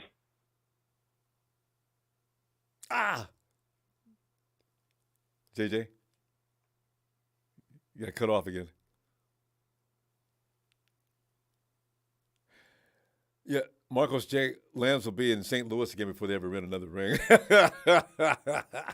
Because good. Hey, work Gene D, guys. Work Gene D too. Don't put all your effort on the Rams. Gene D's been talking major, but I can't wait till Thursday. Gene boy, you lose that game, buddy. I tell you what, don't you stop coming in here. You know, you guys who like to. Now I can hear you. Yeah. Okay. Yeah. That's all right. We want me to call back when I'm in a better area, or? Well, I don't know how much time we got. Oh, JJ, it seems like you're the last guy. Well, you're next to the last guy. JJ, you know what? Okay, go ahead. See if you can get in a better area. Listen, well, I'm gonna talk to Tony and come right back to you. Okay. Okay, cool. All right. Oh, Tony. Ronbo, you got me cracking up. You said, hey, G. If you lose, don't you stop. I know, because see the dudes, you know how they do. Don Bird's the bravest one of them all. Don Bird coming in heartbeating, talking trash and got his brains beat out. And he said, well, actually, they did a good job against the 49ers that year. But he's had bad news ever since then for a whole year. And now his team's starting to look like they've finally put enough pieces together to actually be respectable. So, you know, but Gene D and the Rams fans and all these people that come in and just work us for an all offseason, you saw them. And then all of a sudden they got swept. Okay, well, we'll see you 49ers. No, you won't. Come on back in here and take your whooping. You know? Exactly. and then me and Don Bear was being civil tonight. He said I was hiding. I don't know if you saw it in the chat. I'm like, Don, I was not hiding. I've been in the chat for weeks. He said I was hiding. I said I'm a fighter. I fight, win, lose, or draw. But Ronbo, Ready to Blow was in the chat for the first time in weeks. I said, well, Luka has returned. Oh, no. Yeah, he was in here. How long? He was there for about an hour. I don't know if he's still in here. Whoa. But we were giving it to him. He was ignoring me, though. Everything I said to him, he ignored me. And Ready to Go, you told me you were going to give me a handle for you in Twitter, and I looked through my DMs and everything else. There was no Ready to Go or anything, because I figured you identify yourself. I knew it. Yeah, he was in here for the first time in weeks. I'm like, you crawled out of your hole. Well, he won a game, you know. They all they had to do was win a game. Didn't the Rams lose about 4 or 5? Yeah, but you know what I said? I said, yeah. I said, now that Master Baker Mayfield to pull the rabbit out of his hat, now y'all believe. I looked at their schedule, Ronbo. They'll win their last home game against Denver in 2 weeks, but they're gonna get embarrassed in Green Bay, and then the Chargers and Seattle gonna beat their butts off. They got 3 out of 4 on the road. I wish they could beat the Hawks. I don't think they can. Man, they used to. Shoot. Yeah, but Ronbo, this is I've been hearing all you guys' predictions. Ronbo, I got it 16-13. Win or lose, I say you guys 16-13. This game might go to overtime. Ronbo, this is going to be a defensive war. It's not going to be many touchdowns. Because Brady is going to come in with that game face and hat on. Man, but y'all going to put it on Brady, but they're going to be coming out to Purdy too. Ronbo, I think the defenses are going to dominate both sides in this game. This is what I think. And you may be right. The reason why I said this is because of what I talked to you about the other night. Ronbo, that over-under 37.5. That's y'all lowest over-under of the season. I know, right? Because they figured, like you're saying, neither defense is giving up nothing. And since we got Brock, he's going to have to learn on the job, and that could be a struggle. He's got a great cast, but I don't know if he knows how to use them yet. Whoever runs the football makes the fewest mistakes, and the field goal kickers are going to be huge in this game. This is just what Who kicks for them? Feeling. Don't they have a legendary kicker? I have no idea. I'm going to look it up real quick, though, while we're talking. Who kicks for them? You know, it's one of those guys that... Hey, JJ's back. JJ, hold on, man. Yeah, Ryan Suckup. Oh, Suckup. I remember that. Yeah, that is legendary, that name. He's pretty good. As I said, can you imagine having gone through junior high school and high school with a name like Suckup? Oh, I know. That's like being named a boy named Sue. Just as bad. God. Yes, sir. I think the defense is going to be huge, and even if I know y'all heard y'all talking, and I saw across the ticker there that what do they call him?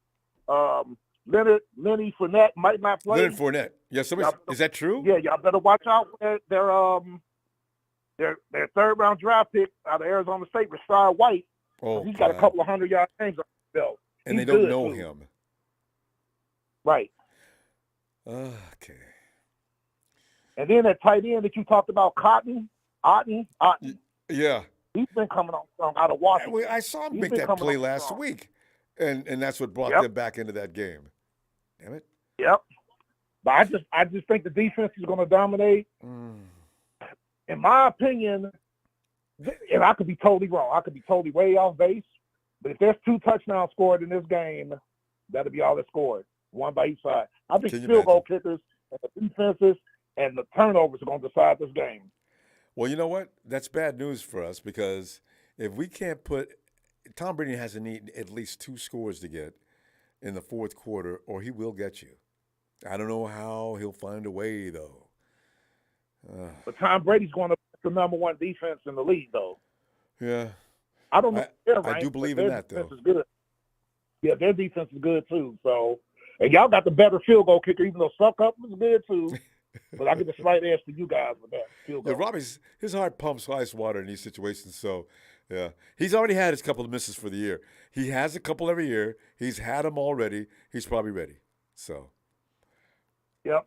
And Sharice Armstead, kudos to you, Sharice.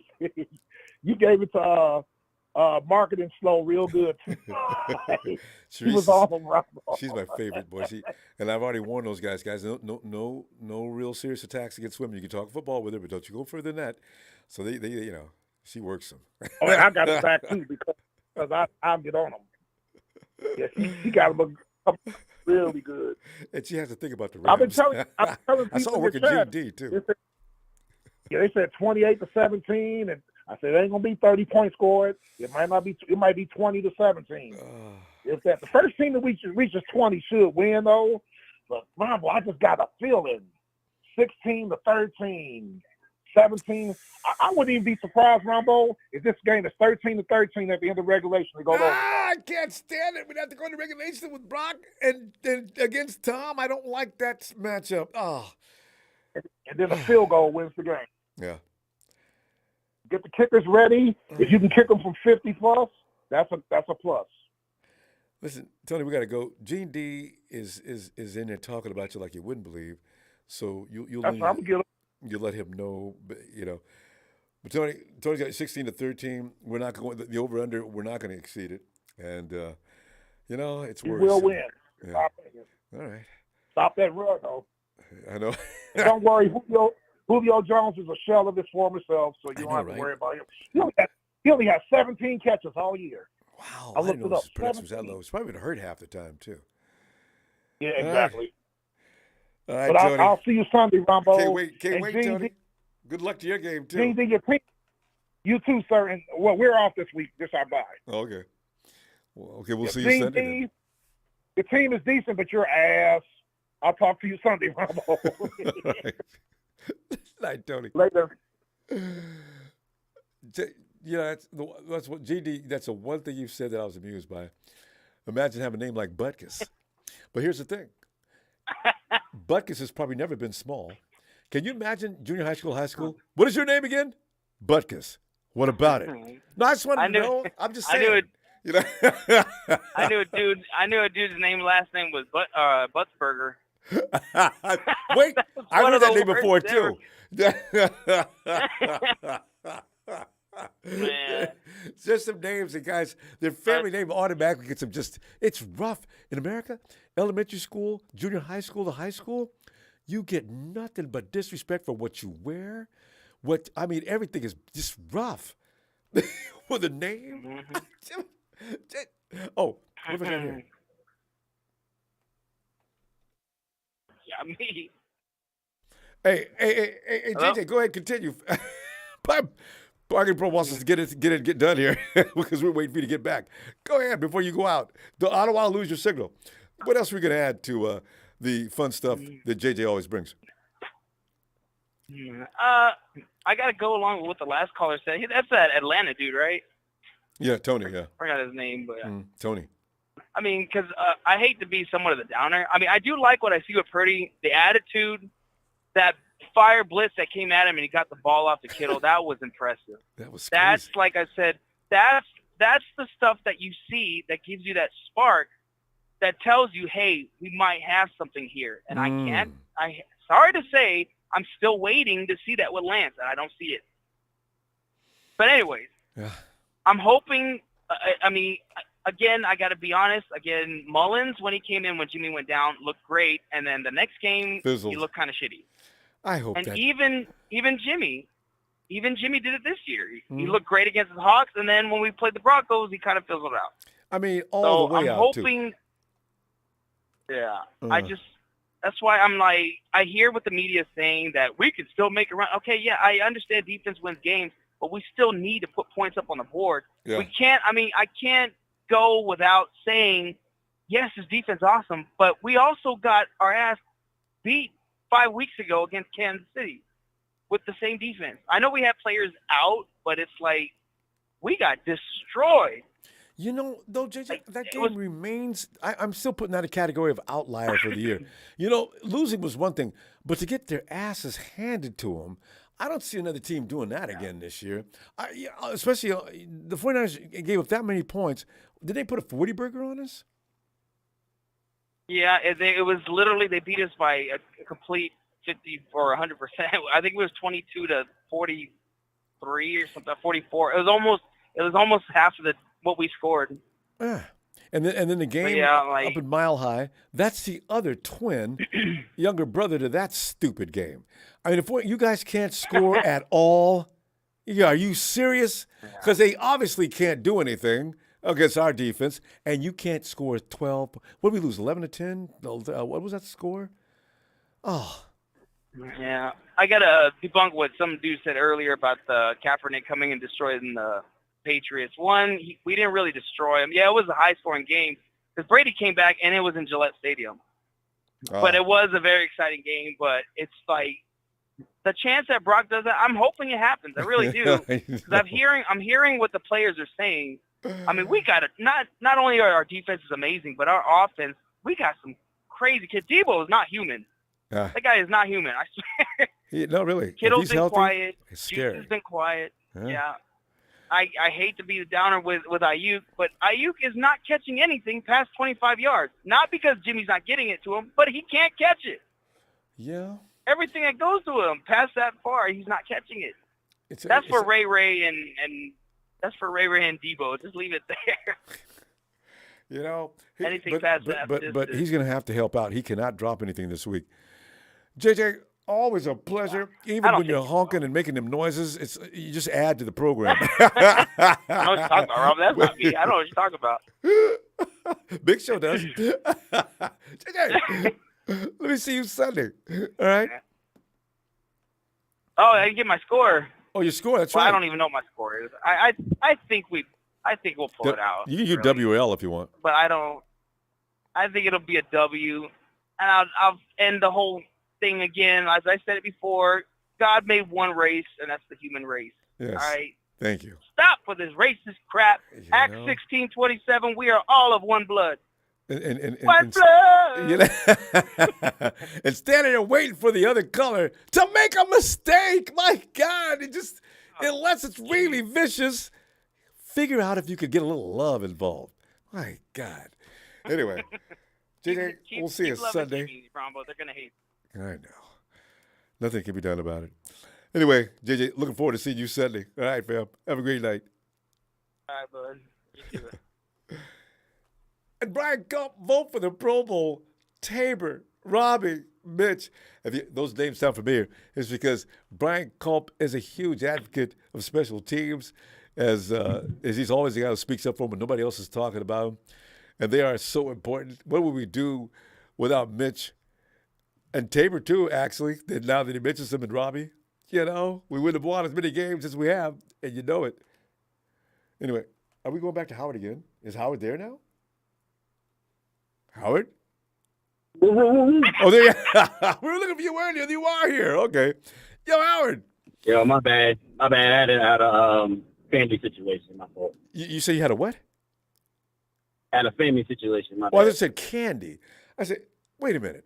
I thought I was the only one with that problem. You know, I got to think about 90 to 95% chocolate because of the challenge. I love chocolate, and that bitterness makes me, okay, and a glass of red. You should get a Beaujolais, works real well because it's dry. Anyway, go ahead, fam. Yeah, my fault, man. My bad. Well, hopefully that family Everything's good. situation, you got it figured out. I mean, it's okay. It's not serious. Yeah. Everything's good. Yeah, Okay, good. You know what I mean? All right. Yeah. Well, you feel like talking some football? Oh, yeah, of course.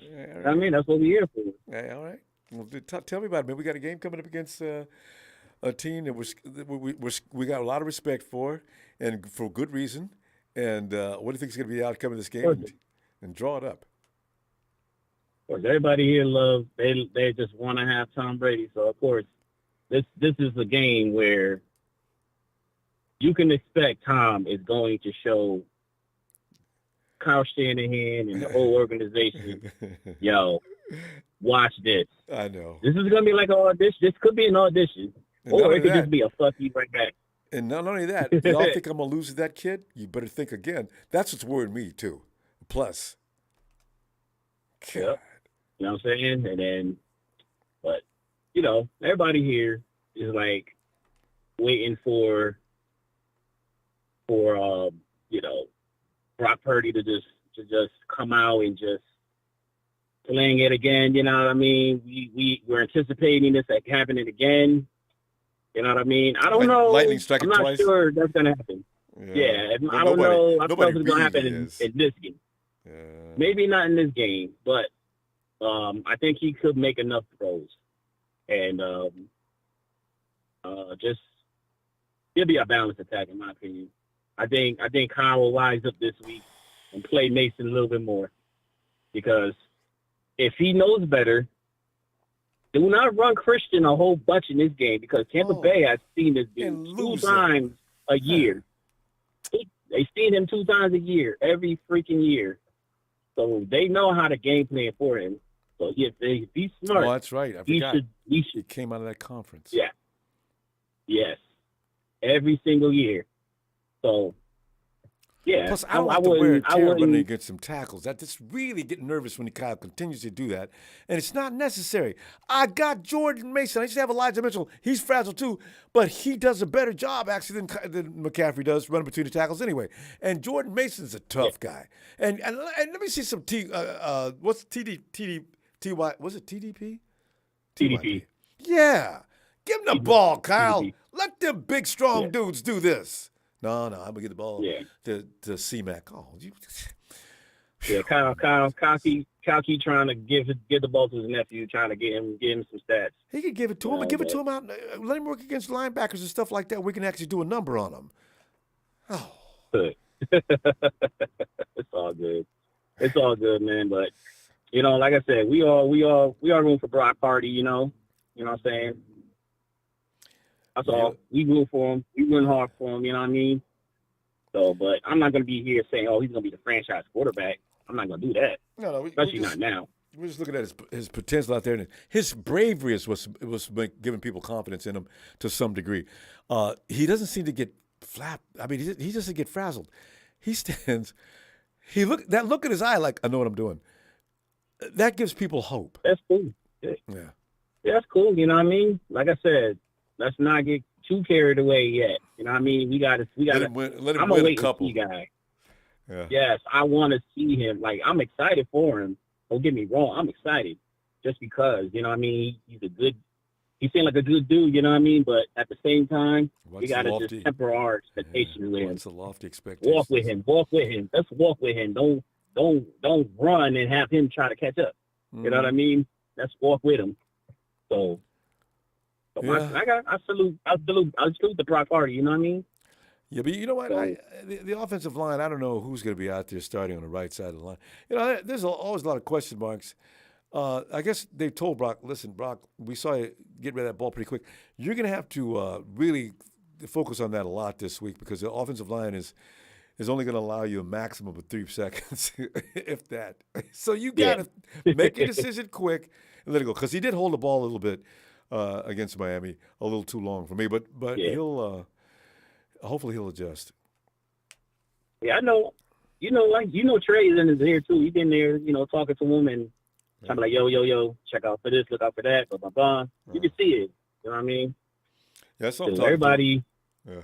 The media just always talks about how Jimmy this, Jimmy that said this to Brock. Okay. Well, the reason why did y'all ever mention this? Yeah, well, the only reason why is because Trey was over with the ones, and Brock and Jimmy were over there. I think on the other side of the field, I guess. So he hasn't really worked much with Trey, but probably has worked mostly with Jimmy. I think that's what. He said some good things about Trey, especially during the offseason. Training camp. Training camp and all. It's just that down the last 12, 13 weeks. Well, now I don't know. Who's he working on? Oh, yeah, because, I forgot. Since Trey hasn't been on the field, I guess it has been him and Jimmy the whole time. That's right. All right, I forgot. Trey they're all in the same room, their quarterback room. So, but on the field, I'm sure they have. I don't think Trey was taking any snaps during practice, though, right? Because he was rehabbing.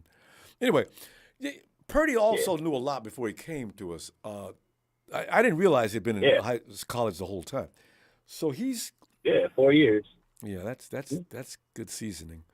We'll see Sunday how it works out, boy. 4 years. All right, fam. Yeah, we're gonna get into this, man. Listen, what do you got? Everybody's thinking it's gonna be a high scoring game. This Not is gonna everybody. be a low ass scoring game. I'm pretty sure I heard a couple people say it's gonna be like 30 something or whatever. Well, Shabazz got 30. You know what though? The over under is not high. Even if the 49ers score 20 plus points, with the way the 49ers defense is playing, and they're not getting anything done against any other defense, Howard, if they come in and light the 49ers up, I will actually be shocked. I can't prepare myself for that mentally because if you guys have trouble against the Saints and everybody else, 3 points going to the fourth quarter, what in the world is wrong? So I got a feeling y'all going to explode for a bunch of points this week? I don't think so. We'll see. I'll be shocked. Yeah, it's going to be interesting. It's going to be an interesting game. But I don't see a high scoring game. I got 19-16. You still give them 16. Well, see, that means we're not as good as the Saints. 19-16. Okay, well, I tell you what. And I got them 17. See, I did the same thing, though. I said 24-17 because I'm still giving Brady respect. But I'm like you. I'm saying we're still not going to do as good a job as the Saints. I told myself that 3 times. They can't beat the Saints? The Saints defense almost beat our ass. Okay, 24-17. You know, so let's go. It's hard to figure this one out. It's tough, man. It's a matchup thing. You know what I mean? So, you know, I don't expect Tom to be able to just run touchdowns all up on us because the defense is respected. So I'm sure he respects the hell out of this defense. So, but he ain't gonna lay down though. I know that. He's gonna do everything he can to get points up there. I know. So whether that's field goals, he'll take it. But I don't see him scoring more than 1 touchdown. Just keep out of that 1 minute to go, and all he needs is a touchdown or a field goal. Please, Lord, please. Oh no! I'll just quit. I'll quit at that point. Well, so Brady, who loves these situations, there's 1:35 left, and the 49ers are leading 24-21. That means all Brady's got to do is get him in field goal range, and that's it for me. I'll pass out right here in front of everybody because I know it's over. Anyway. Yeah, man. I'm with Tony, man, from ATL. Yeah, I think it's gonna be like maybe a last minute field goal from Bobby Gold or overtime game winner. God. All right, Howard. I don't know about. Well, Tony called for overtime, possibly. And I can't rule that out either. Brady's gonna fight hard not to lose this game. God. Yo, if it goes to overtime, man, that's in Tom's favor. Yes. I think it would be. But we'll see. We'll see what happens, man. We will. All right, Howard. See you Sunday, fam. All right, big dog. All right, Howard. It's gonna be worrisome, man. It's gonna be worrisome. Oh God.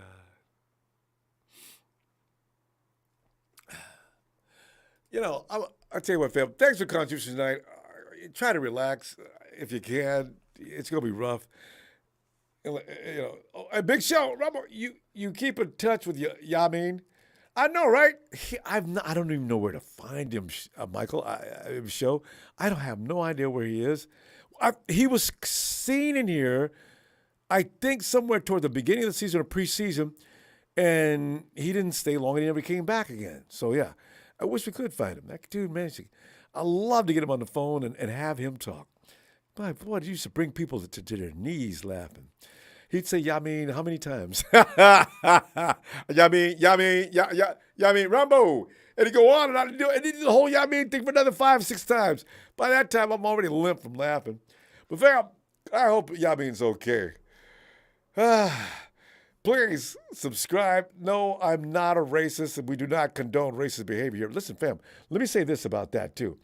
I said when Nick Bosa was being called the biggest racist in America, I said, you know, guys, there's things that don't add up here.